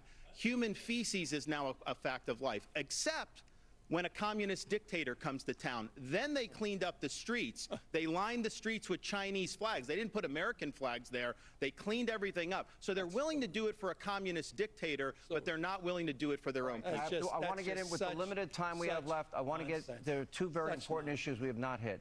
After the Hamas terror attacks on October the 7th, we have seen what is nothing short of a disturbing outbreak of virulent hatred, anti-Semitism around the world, in the halls of our Congress, on American streets, on college campuses. Last month, outside in Sydney Opera House, in Australia. We've seen it all over Europe, but in Australia, anti-Israeli protesters literally in this day and age chanting, "Gas the Jews, F the Jews." In American cities, we have protesters calling for global Islamic war and demanding that Israel be wiped off the map, or in the words of Congresswoman Tlaib, from the river to the sea. Israel, meanwhile, is vowing to eradicate the terrorist group Hamas. But according to a report in the New York Times this week, U.S. officials have warned Israel that they need more to fight more surgically in Gaza. Governor Newsom, 30 seconds for you. We have to cut back on time. All right. How can Israel win the war against this terrorist group using surgical strikes and directions from Joe Biden? Israel. I visited Israel. I met with families, hostages. I saw videos of children being killed in front of their parents, parents being killed in front of their children. I saw a beheading with a garden hoe. This is not complicated to me. This is a fight between good and evil. Hamas is a terrorist organization, and they need to be eliminated, not just for the people of Israel and Jews around the world, but for the Palestinians themselves. But when it comes to the issue of anti-Semitism, you just mentioned a lot of things that have been occurring on Ron DeSantis's watch. He said nothing. You're calling him anti-Semitic? Marching. I'm saying he countenanced anti-Semitism, and now he's finally talking a big game ever since October 7th. How about the masked man marching in the street? Jews get the rope. Gentlemen, you said nothing. Governor DeSantis, nothing on these issues. Look at the record. Governor DeSantis. Than a second Holocaust. They want to destroy Israel and wipe every single Jew off the map. Israel has every right to defend itself to the hilt. Biden should not be kneecapping them in any way, shape, or form. And by the way, Biden stranded a lot of American citizens over there. We're trying to get home. So I did an executive order in Florida, and we sent planes over to Israel right in the aftermath of October 7th, and we saved over 700 Americans, mostly Floridians, but not all, because Biden wouldn't do it. Finally, Biden started dumping people in Greece, and then they were sending a bill to the Americans just to get to Greece. If you come to this country illegally, they will pay to fly you all over the place. They'll put you up in a hotel at no expense. But yet our own citizens fleeing a war zone, they're going to send you a bill. Joe Biden failed those people, and we stepped up and got it. Let me ask you. I want to turn to the anti-Semitism. We don't have a lot of time on your streets for years. I want to turn to the issue, gentlemen, of China. China. I talk about this often. intellectual property theft, unfair trade practices. China has been hostile to our fighter jets in international airspace, hostile to our Navy in international waterways. We know all about the China spy balloon that happened, 8 days right across the United States over military installations. The communist Chinese, they have nationals buying up thousands of acres of ranch land, farmland, and land near military installations. Their hostility towards Taiwan. They are, Governor DeSantis, our #1 geopolitical foe. I don't see that the Biden administration has been tough with them. What would you do differently? Well, first, in Florida, we banned China from buying land in our state because you're right.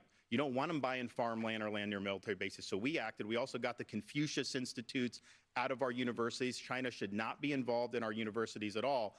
What you need to do is you need to have hard power in the Indo-Pacific to deter China's ambitions. You need to take the economy, and we need to decouple from China. We're dependent on them for so many things. And then finally, we need to get serious about their influence in this country. They shouldn't be able to buy farmland anywhere. I can tell you this, I would not go to China and grovel in front of Xi like Gavin Newsom did. He says China's a partner on climate change.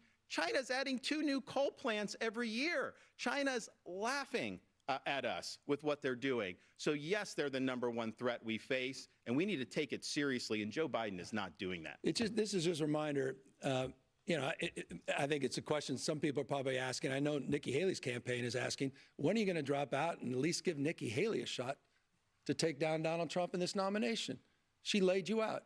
Please. You're a walking hypocrite. You're a walking hypocrite What about on China? the issue of China. This is the guy that was looking for direct foreign trade from China, was doing trade shows, That is open false. up an awesome. That's already been debunked. And you talk about true. the liberal fact checkers. Even the liberal fact checkers Donald did Trump that. himself today called you Red Ron for a reason, because of your complete hypocrisy. All right, we're almost out of time. Talking a big game. I confronted Xi on the issue of fentanyl, Ron. I confronted them Not on human rights. You didn't. I absolutely did, with the foreign minister and the vice president and other leaders in China. You talk a big game. Meanwhile, We're you haven't over done anything time. except tweet things Final out. question, Governor DeSantis, we owe you about 90 seconds, but you get the last word as per the coin flip. What are you giving me? 5 seconds? What do I get? No, I'll do okay. I'll be a little more generous than that. Give him the 90. Look, it's been a very passionate debate tonight. Actually, it's been fun to be a part of.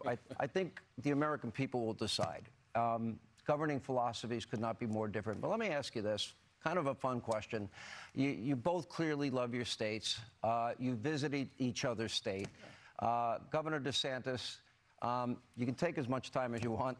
You have an extra 90 seconds. What is your favorite thing about the state of California? And I give him 5 minutes for this. go right ahead. That's a good question. All right, we'll stay longer. 5 minutes, Governor. When I got orders as a Navy lieutenant to go to Naval Amphibious Base Coronado, I had not spent any real time in California in my life. Florida native, and I'm very proud of the state. But I got down there, and that Strand is one of the most beautiful places I've ever been. And then all up and down, just a tremendous coastline. I do believe California has more natural advantages than any state in the country, which is why when you have so many people leaving on net, that's hard to do. Like, people don't want to leave there because it really is such a beautiful area. And I'm proud of the military installations that are there. I'm proud of what the Navy's been able to do in conjunction with the state. It was really important duty. It really helped forge me as an individual and as an American. And so I'll always have very, very fond memories of that nice Strand down there in Southern California. I love that. I mean, Reagan. No, what do you love? I don't know what you love Reagan about used to call California Coast of Dreams. By the way, what do you love about Florida? What I love about your question is the comedy in the question, meaning, you know what? We all want to be loved. We need to be loved. We all want to be protected, respected, and connected. I think there is a unity frame here. Okay. You said it well. I mean, Ron, I have no doubt Ron DeSantis loves this country. I love this country. It's not about red versus blue. It's red, white, and blue. The United States of America. And I think we're all better off, and we're all better off. And so I appreciate this conversation. I appreciate you, Ron, being a family man. You got 3 incredible kids. I appreciate your wife, your sacrifice, and I appreciate your military service. But I also appreciate we do have fundamental differences about the fate and future of this country. And that's why I'm going to be working so hard to get Joe Biden and Kamala Harris reelected in 2024. You couldn't resist. You had to go right back to 2024. All right, here's the last question. Would you do this again? Well, you know what? I hope we could do another half hour. I got all night. Joe Biden should show up to a debate. That's why I want to jump 5 minutes. I have another 20 minutes, and I've got a lot of questions. I'm happy to. You want to stay? Let's just do an extended hour. I'm happy to do it. Okay. Then this has been fun. I think it's been fun, and I think it's been more entertaining. I'm sorry to the guests that I've been invited. I got to take a break, though, in the meantime. We've got to pay some bills. It's not a cheap set we built for y'all. I hope you like it. Courtesy of your favorite channel, Fox News, and you do admit you watch often. We'll take a break. They've agreed to stay. Well, that's... All right, so Jeremy, you can go fuck yourself, you fucking cocksucker. You can get off my fucking channel. You can go fucking pay for the debate. You can go pay for cable and you can watch it there. If you think you're going to come and tell me off on my own channel, you can go fuck yourself. All right. Sorry about that, everybody. Had to deal with that little asshole. So, Neocon, you kind of got cut off the last two commercial breaks. So I want to give the floor over to you. And just, what do you think so far?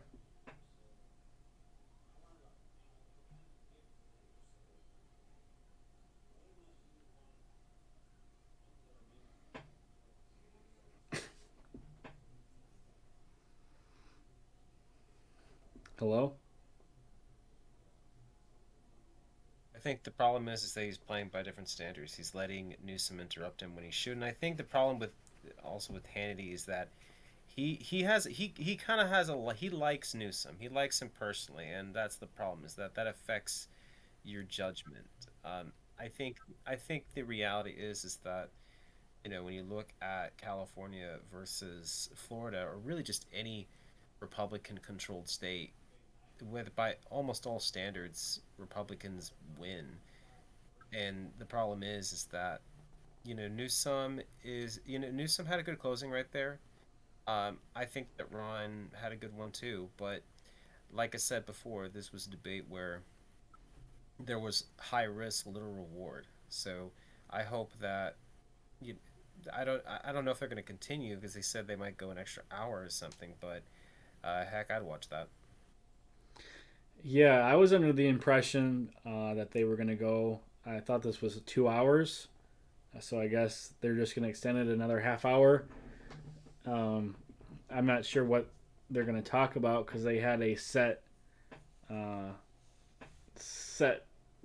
like list of topics that they were going to go over, but that should be interesting to see another segment with these two. And yeah, I don't know. It's been pretty it's been an equal debate so far. I feel like they've both, you know, had good things to say. I thought when DeSantis pulled that map out of all the people shitting all over San Francisco, that was a pretty good tactic on his part. I just think it's odd that, you know, Newsom keeps coming back to Biden-Harris. I don't know why he's, you know... Here's why. Because he's not running for president. Biden and Harris are. And what Newsom does is he sees this debate as an extension of the 2024 election. That he's there not to just defend himself and to promote his potential for a 2028 presidential run. He's also there to protect the Biden administration in their 2024 run. So he's trying to not make Democrats nationally look bad. I mean, I guess, but so I kind of touched on this in the last segment, but I want to get your thoughts on what do you think the chances are that Biden is going to get pulled at some point and we'll have another nominee? And if that does happen, like, what do you think would happen in the general if, say, we got to the convention and they had to pull Biden and they had to run Kamala or somebody like that? I don't think Kamala can inspire a room, let alone a political party. She was only chosen because of her race to be the VP. It wasn't really because she could inspire anyone. It was simply Biden's way of locking down the African American vote in the Democratic Party, and African Americans by and large vote generally African American. It was about securing that large base. I don't if I don't see Biden getting pulled unless there's some sort of physical thing that happens, and I doubt that. I don't see Newsom coming in. If Newsom came in, he actually probably might do better than Biden because Newsom is young. He young for a politician. He's handsome, good looking, and he can inspire. You know, Biden. Winners, losers. Not the you same. get to react. Anyway, here joining us, co-host of The Five and former Democratic Congressman Harold Ford Jr. So I guess the debate's over with them. Kayleigh McEnany, Fox News contributor Ari Fleisch. Kayleigh, we start. Well, they probably will do a discussion later, but my issue with that is this. Well,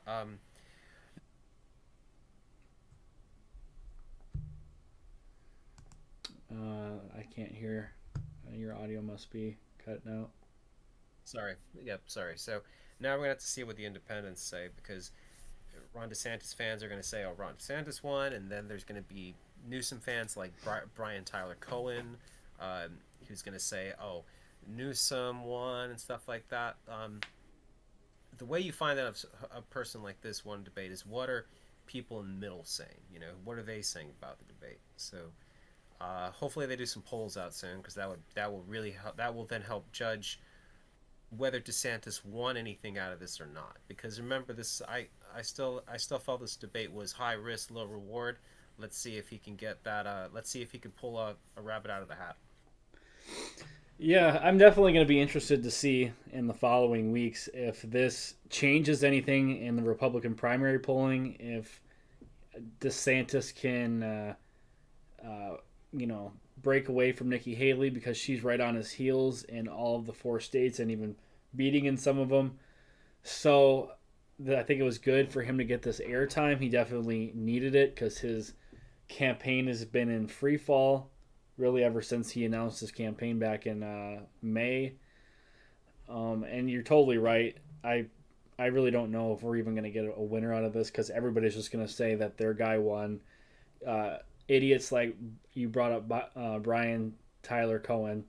That guy, I've seen that guy's show. He's an idiot. He's Democratic establishment cocksucker. So he's just going to say, I guarantee you, I'll see it on Snapchat tomorrow. The headline will be, DeSantis gets destroyed in governor debate. And then he'll go into a whole long spiel on how awesome Gavin Newsom was. And everything he said was completely true. And everything DeSantis said was a lie. And DeSantis he's a radical. He's an extremist. And all this bullshit that they say about every Republican every single time. So yeah, it's going to be interesting to see how the people in the middle rank this. And the New York Times is I call them the failing New York Times, because they've been dishonest for so many years. But after these debates, they always have a good metric system, and they with who won and who lost. So I'll definitely be looking to that. But so any other thoughts here?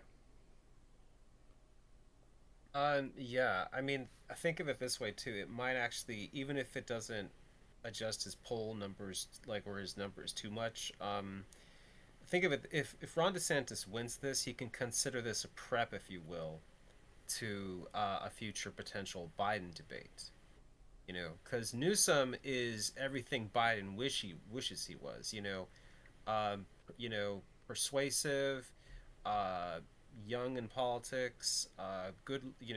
Everything. Essentially, if you wanted a politician for aesthetics, I'm talking just like basic looks and their personality and how they carry themselves, Newsom is essentially has the whole package. His policies are absolutely garbage, though. But I think that with Ron DeSantis, if he can win the nomination, then even if it doesn't do much for him at the end, I mean, he can definitely use this as a prep for a debate with Biden.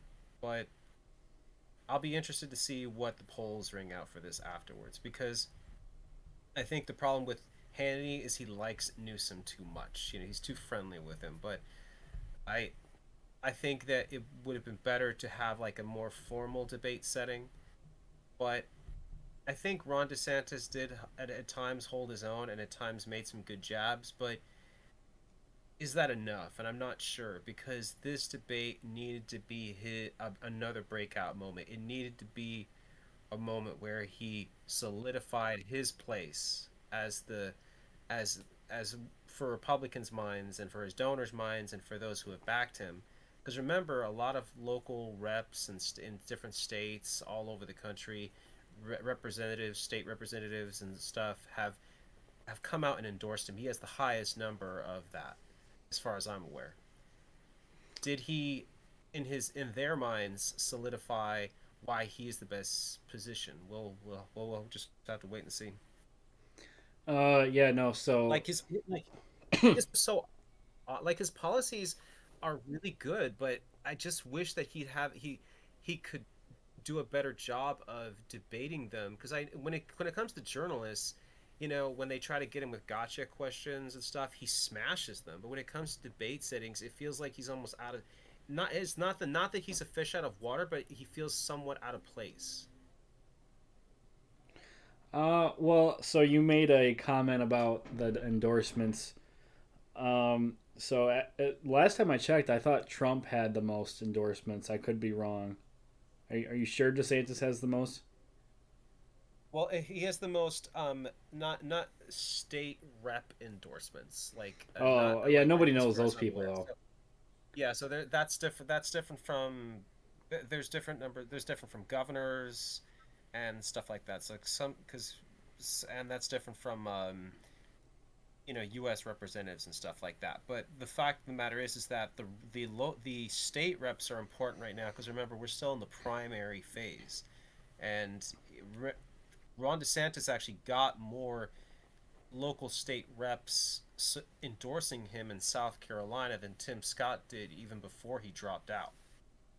So, and he needs to get South Carolina. That's going to be a primary state. So, that's in this primary phase. That's important. I disagree because like nobody, unless you're up to your neck in politics, nobody knows a state senator or a state representative. So I feel like that's kind of irrelevant. But one thing DeSantis does have going for him is the fact that he got Kim Reynolds, the governor of Iowa, he got her endorsement, and Governor Sununu in New Hampshire is going to be making his endorsement any day. And it's either going to be DeSantis, Christie, or Haley. So if DeSantis can get both of those popular governors in those first two states, that's going to be momentous for him. But Trump did get Greg Abbott. That's going to be huge for him because Texas has the second most delegates in the country, and he's winning. Texas is. Yeah, he's winning in Texas right now by a lot. Texas is big. The fact that he got Texas is big, and Trump needs a lot of support, because remember, he's under indictment. He's being sued. He essentially needs all the help he can get.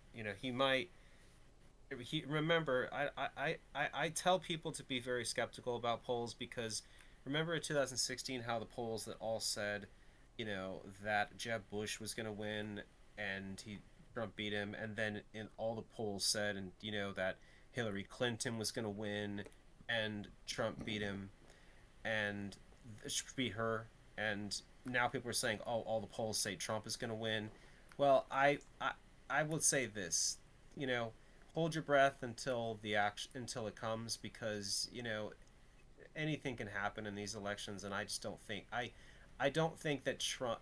I know you and me might disagree with this, but I don't think Trump's going to be the nominee. Oh, really? That's I just don't see it. Well, that's an interesting take. Could you explain that a little bit more?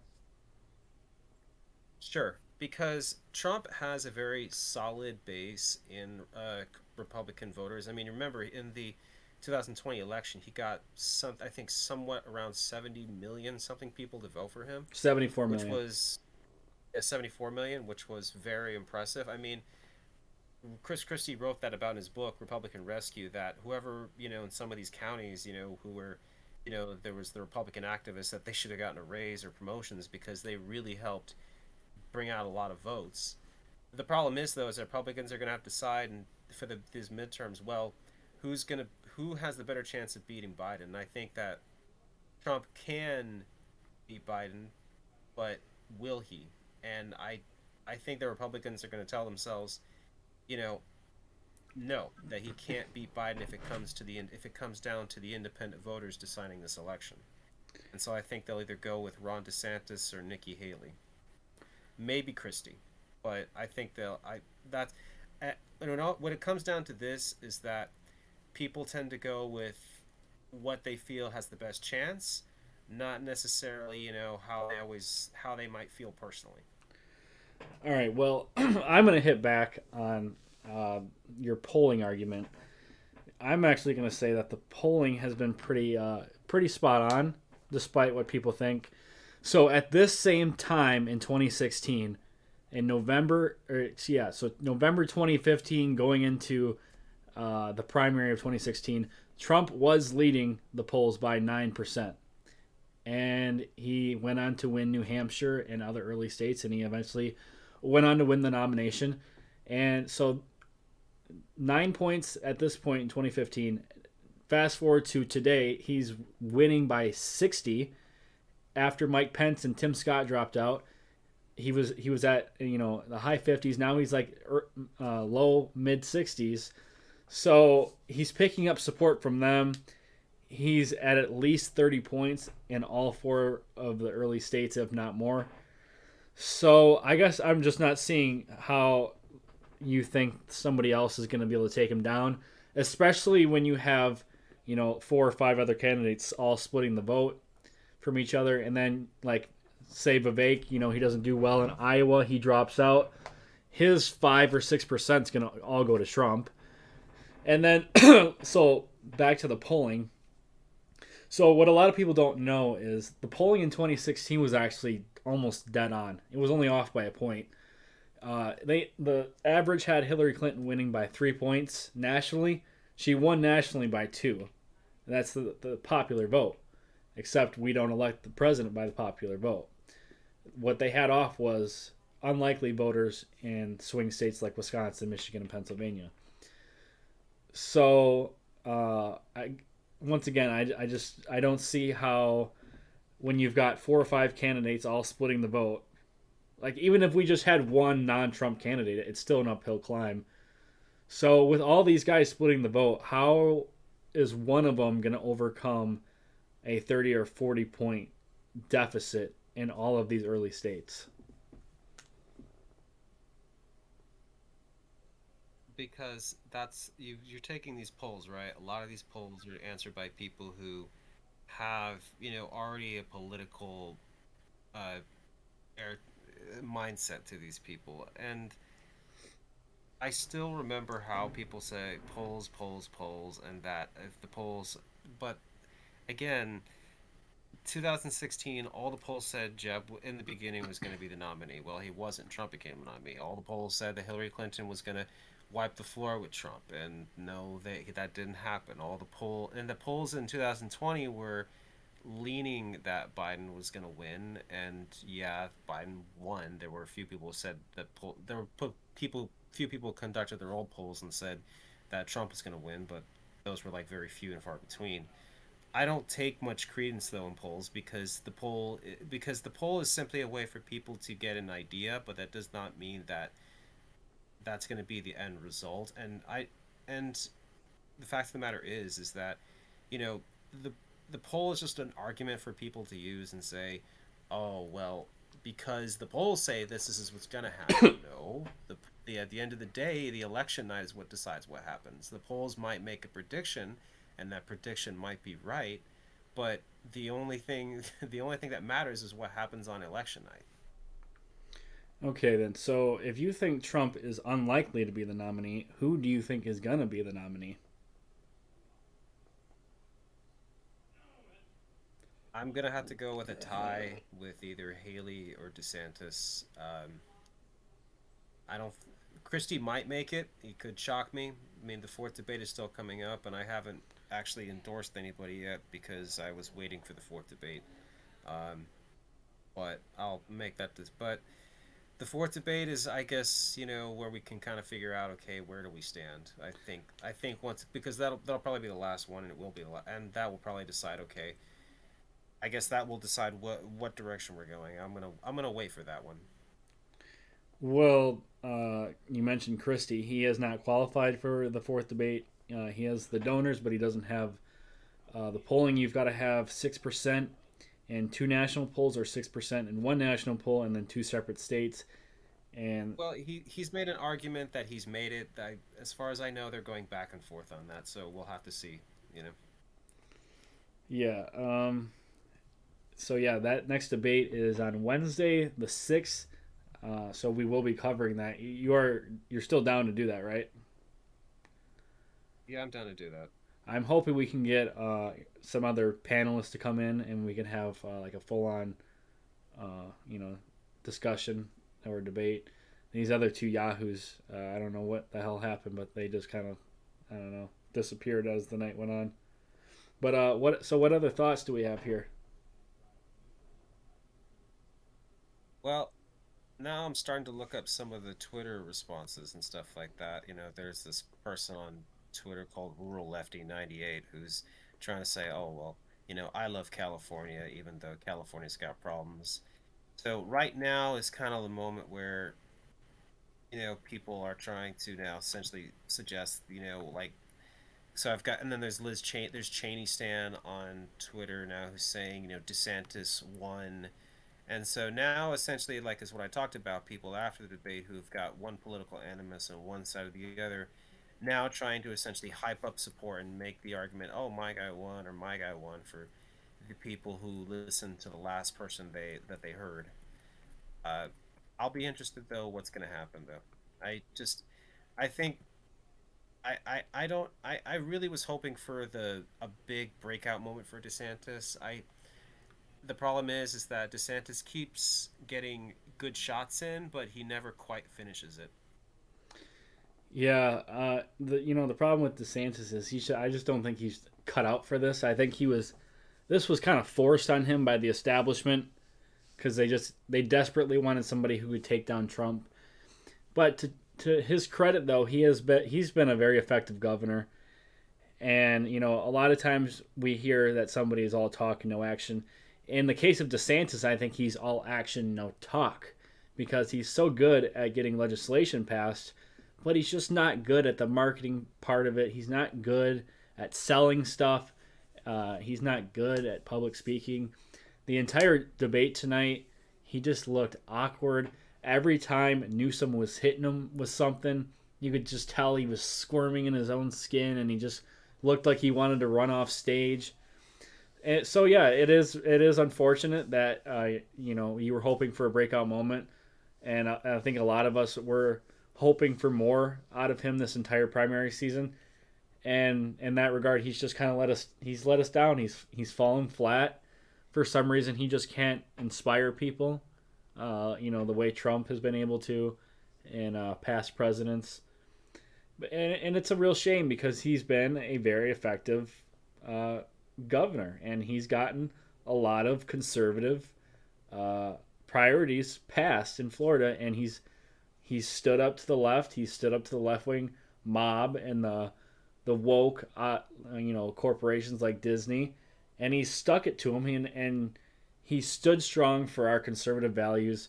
So it's a damn shame that he's not a good politician. He's a good manager. He's a good legislator. He's just not a good politician.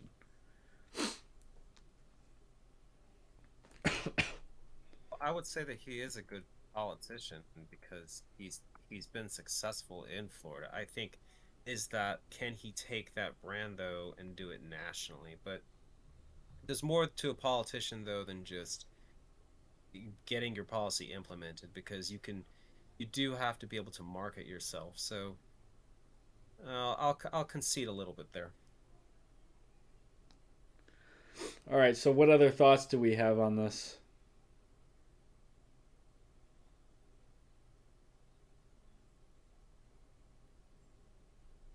I hope I definitely don't want Trump to win, and I hope that Ron Well, DeSantis. what's your problem with Trump? I guess that's my last thought. But this debate only helped me a little bit, didn't help me a lot.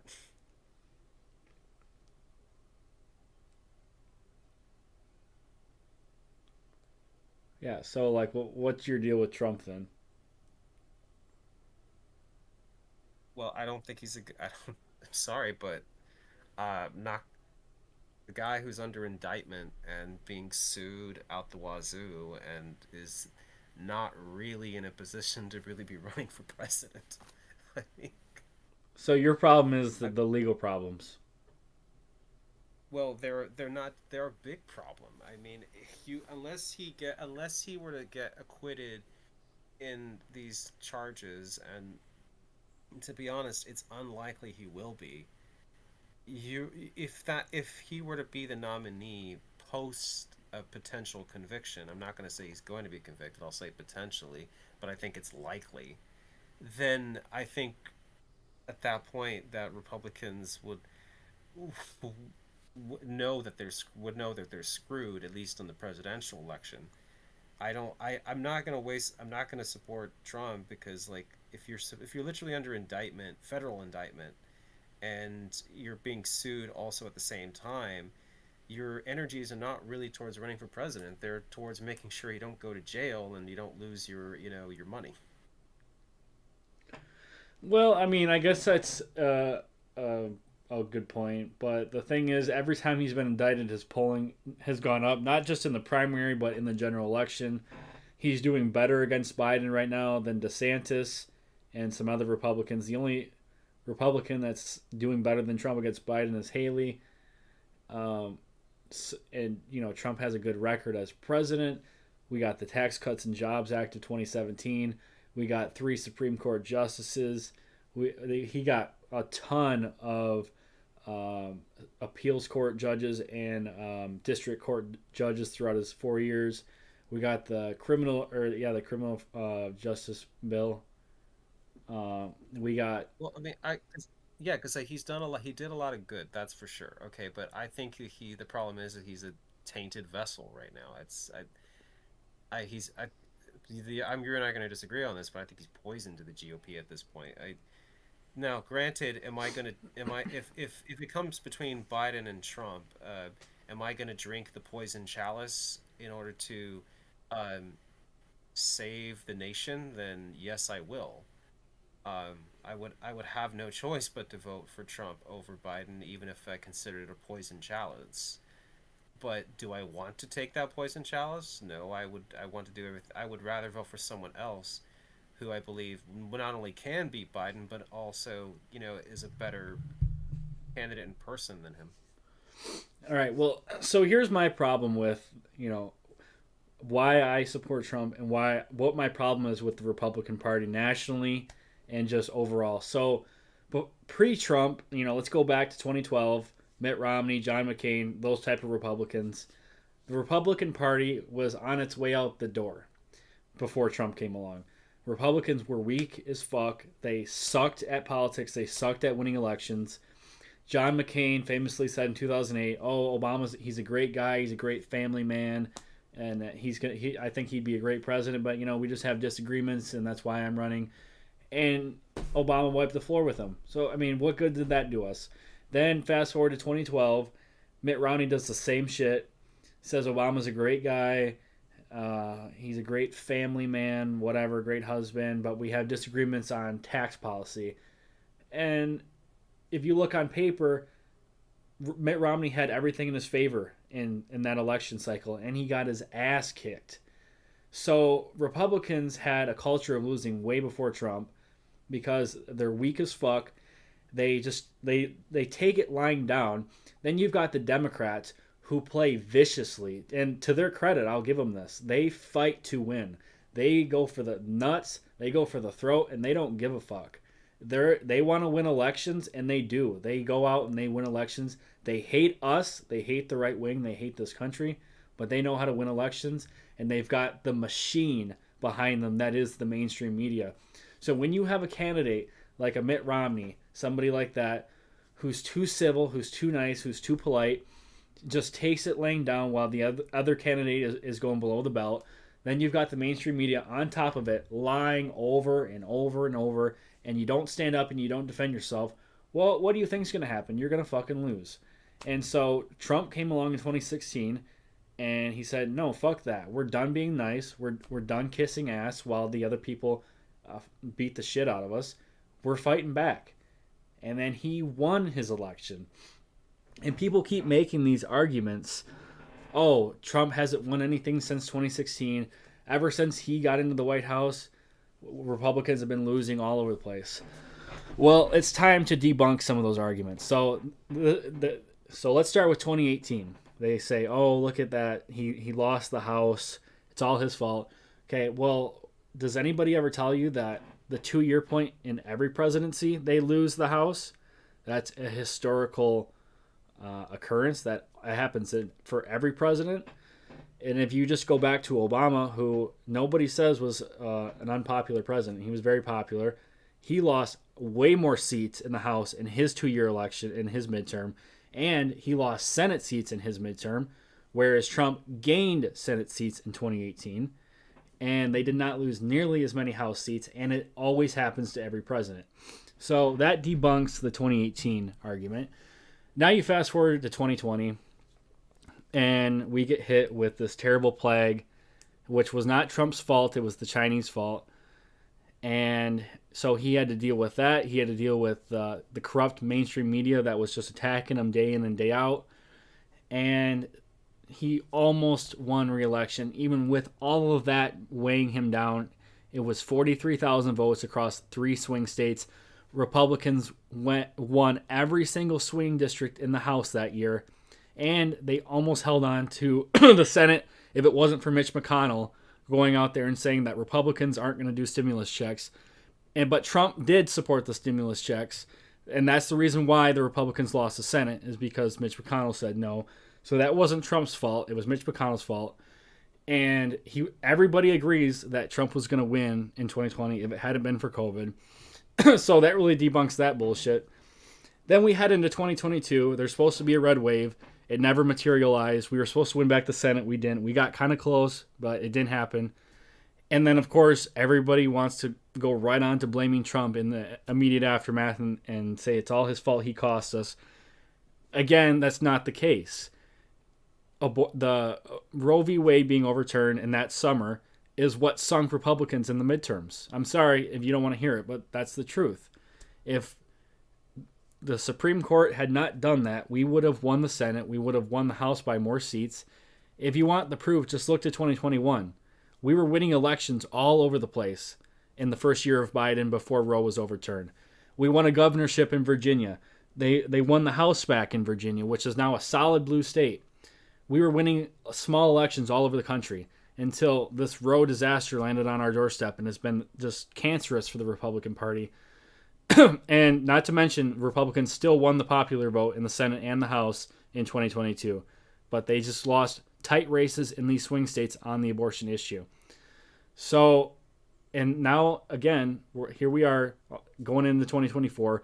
Trump's dominating the Republican primary, and he's doing good against Biden. If he's close to the best, I can't say the best because technically it's Nikki Haley, but he's right up there, and he's consistently beating Biden in all these polls where some Republicans like DeSantis and Vivek and Pence, when you put them up against Biden, their polling is not as good as Trump's against Biden. So I guess that was a lot, but so what is your rebuttal to that? Well, the abortion issue is not the reason we lost. And the issue that we lost recently, for example, over at least in Kentucky, was because people at the national Republican level who still believe that Trump is somehow going to save us all put all their eggs in the basket that, oh, let's fund and support and get behind the Trump-backed candidate in Kentucky. And if we beat the Democrat there, then we can show, oh, that Trump is really a winner and that Trump MAGA politics really are, still a political force to be reckoned with. Well, in Kentucky, Republicans won in the last election pretty much every seat that was up for grabs in that election. except the governor won. Okay, well, I gotta interrupt here though. But in 2020, Trump won Kentucky. It wasn't even close. It was a blowout. It was like 60-30. So are we really gonna say that the people of Kentucky hate Trump? I mean, come on, that's not true. Okay, did they get behind his endorsed candidate? Yes or no? No, they didn't. But that's not him though. Like he can't put his. No, but it's not. It might not be him personally that ran, but the Republicans and Trump, Republican leadership. I'm not going to say Republicans in general. I'm going to say people who were at the Republican national committees that were still trying to make an argument that Trump could win, and that Trump back candidates can win. That MAGA is still a political force to be reckoned with. Put all their eggs in that basket, and guess what? They lost when other Republicans in that state won. Republicans won practically everything else in Kentucky except that race, and it's because independents and some Republicans, I'm not going to say all, I'm going to just a few, but independents by and large voted for other Republicans except the guy that was backed by Trump because they just don't like him. And the abortion issue is not the losing issue. People don't like abortion. That's something that independents agree with. Independents are not like the Democrats who literally worship the idea of who literally salivate at the idea of bowel worship and killing unborn children, and then saying that that's a good thing for society. Independents are fickle, but at least a lot of independents don't like the idea of abortion. They do want some limits. There's debate as to how far they want it. The problem is that Republicans in Ohio fell asleep at the wheel. It's not that the independent voters wanted to enshrine abortion in the Constitution. That's not something independent voters by and large think of. You go to the average independent voter, they're not thinking, "Oh, I need abortion for my daughter because killing my grandchild is a good thing." That's not. Most independent voters are more concerned about what are their economic prospects.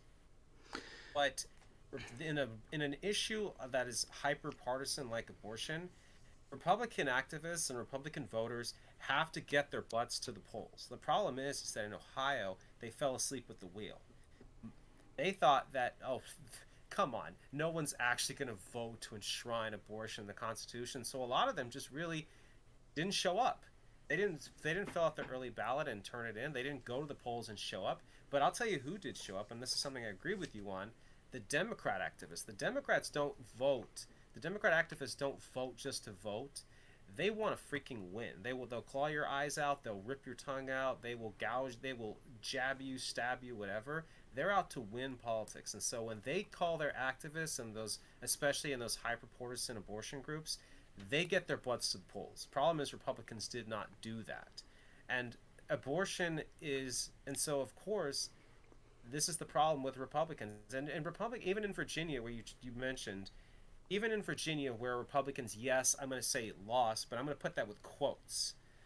It was so close that Republicans almost got a draw right there, and they flipped some areas that had actually voted in the prior election for a Democratic representative. And so it wasn't the abortion issue that killed Republicans. It was, Youngkin threw in all his resources to help people. The problem is he's got no help on the national level, and had the Republicans who tried to back the Trump back candidate in Kentucky instead put their eggs in the right baskets, which was to help take Virginia and make it red, or at least get a draw, so that way Youngkin could bring about the policies that he talked about. Instead, they said, oh no, we're just going to go in all in the Kentucky governor election because we got to show that Trump, politics can still win. And that did not turn out that way. All right. Well, so you're downplaying the abortion issue, but I just don't think that's wise of us to do that, because when we lose on an issue, what's supposed to be a conservative issue in the ruby red state of Kansas, we've got a real problem on our hands. I don't think it's a coincidence that we're losing on these ballot referendums all over the country in the deepest red states in the country. I don't think that's a coincidence. I didn't say no. There is a reason for it. The reason is that Republican voters are not getting their butts to the polls for these elections because they don't think, by and large, that people want abortion. And they're right. People, by and large, don't like the idea of abortion. Even independents don't like the idea of an abortion. Even the ones who say, well, I support a woman's right to choose, but I don't think that abortion is a good thing. The problem is that the Democrat activists always, in these hyper-partisan abortion elections, always show up. And Republicans need to start showing their butts up to the polls too as well, because those matter just as much as a presidential or representative or senatorial election. It's not. I'm not going to change the Republican Party platform on abortion based off of two recent elections. Based particularly on Ohio, based on an anomaly, and the fact that Republicans need to stop being asleep at the wheel and get their butts to the freaking polls. All right, so there's a lot to unpack here. I agree and disagree with a lot of what you're saying. So, first of all, let's just put the abortion thing to the side for a second. So, I would say you'd probably agree with this, and I don't think it's any secret. Republicans are running terrible campaigns. They are running terrible candidates. They're not inspiring people. They're just being stupid on the campaign trail. They're being weak. They're not fighting back. They're not raising the kind of money that they need to be. Leadership at the top, like Ron McDaniel, she's not doing a good job. Like when you have a college football coach and you get your ass kicked every week, you fire the coach and you get a new coach. You run different plays. You get a new offense. You get a new plan. Other than the abortion issue, the Republican Party needs to figure something out. Because you have to win elections, or else none of this matters. You can talk a big game about all this stuff that you want to do and all the stuff you believe. Well, what good is it if you don't win the election? So, even without the abortion issue, I feel like we're not setting ourselves up for success anywhere in the country because Republicans don't fight back. They're too nice to the party that hates us. They don't inspire people, and they just suck at politics. But back to the abortion issue, I just think you're wrong. I think it's hurting us. We can use my home state of Wisconsin. It's a 50-50 state. It voted for Trump in 2016. It barely swung back to Biden by less than 1% in 2020. We elected a Republican to the Senate it just passed in 2022. And we had a state Supreme Court race in this past spring of 2023. And whoever won the election was going to decide the balance of the court because we have a split court. So if the libs won it, it would be in their control. If the conservatives won, it would have been in their control. And the left-wing candidate did nothing but talk about abortion. She ran her whole campaign on just abortion, nothing else. And the conservative candidate, he ran on judicial values, independent judiciary, the Constitution, all that stuff. Typical stuff that you would think would win an election. And the left-wing justice won by 11 points. So to win by 11 points in a 50-50 state that just voted for Trump in 2016, barely voted for Biden in 2020, elected a Republican to the Senate in 2022, how could we not put some blame on the abortion issue for this travesty?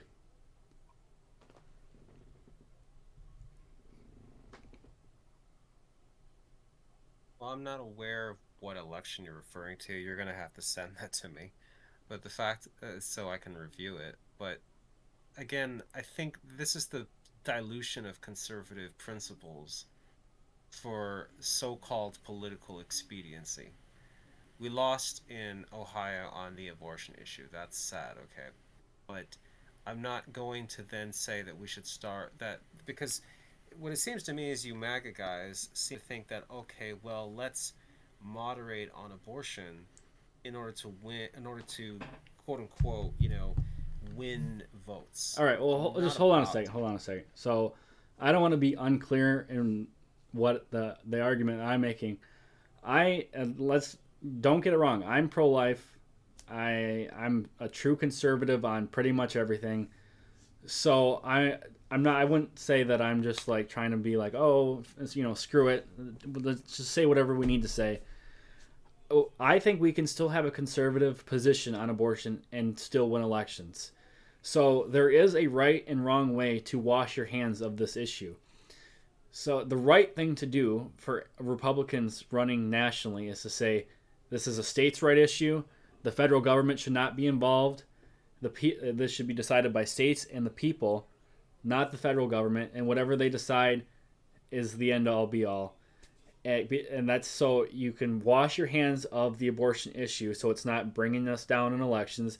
And you can still stick to a conservative principle because states' rights has always been the right-wing conservative position. So I feel like that's a good trade-off of not compromising on values and winning elections. So I'll let you get back to what you were saying. Well, I don't agree. That's the Jeffersonian versus the Hamiltonian divide. I'm not a Jeffersonian style, you know, Republican. I'm a Hamiltonian conservative. You know, the idea that we have to use the state and the government in order to bring about these conservative principles, because if you don't do it, the left will. And we've already clearly seen that.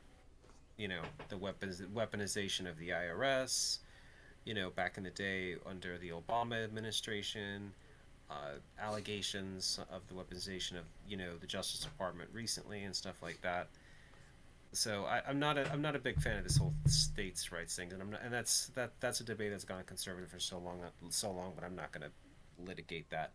My issue on this abortion issue is this: I'm not about to cave into what CNN said, because this is what they talked about recently, and they tried to get conservatives to say, "Oh, well, don't you feel you're on the wrong side of history because, you know, you call for, you know, an end to abortion, but these votes went through"? No, I'm not. We're not on the right side of history. And even if 1,000 people came up to my house and said that abortion now, abortion today, abortion forever, I would not change my views, because I'm not about to support the idea or tacitly accept, you know, the murder of unborn children under the wrong impression that somehow that's going to gain me one extra vote. And the type of people who are voting, by and large, to enshrine abortion into their state's constitutions, these are not the kind of people that are going to vote conservative, and these are not the people that you would even want to vote for you or be with you. Okay, these are hyper leftists, PSL people, communists, Marxist-Leninists, regressive progressives, even at best, just Democrats by and large. And Democrats are pretty vicious in politics. I'm not gonna. We're gonna go back and forth this all night, I feel, but I'm just gonna have to respectfully disagree. All right. I mean, yeah, no problem. It's always good to have fundamental disagreements. So, I mean, what else do we have here before we close things out? I think we kind of covered it. PolitiFact is on Twitter right now trying to, you know, help out Governor Newsom. You know, because again, PolitiFact is pretty much a progressive, you know, left-wing so-called fact-checker group that really is just about making Democrats look good and making Republicans look bad. Yeah, it doesn't surprise me. With twisting of the facts. Yeah. All right, well, I guess we'll go ahead and get out of here. So I'll see you on December 6th then? Yep, see you then. All right, so thanks for coming on. Thanks, Caden and Dogs, for coming on as well. And thank you for everybody who watched throughout the debate and listened to our commentary. I really appreciate it. If you're new here, subscribe, because I cover everything 2024 related. Thank you for watching this live stream.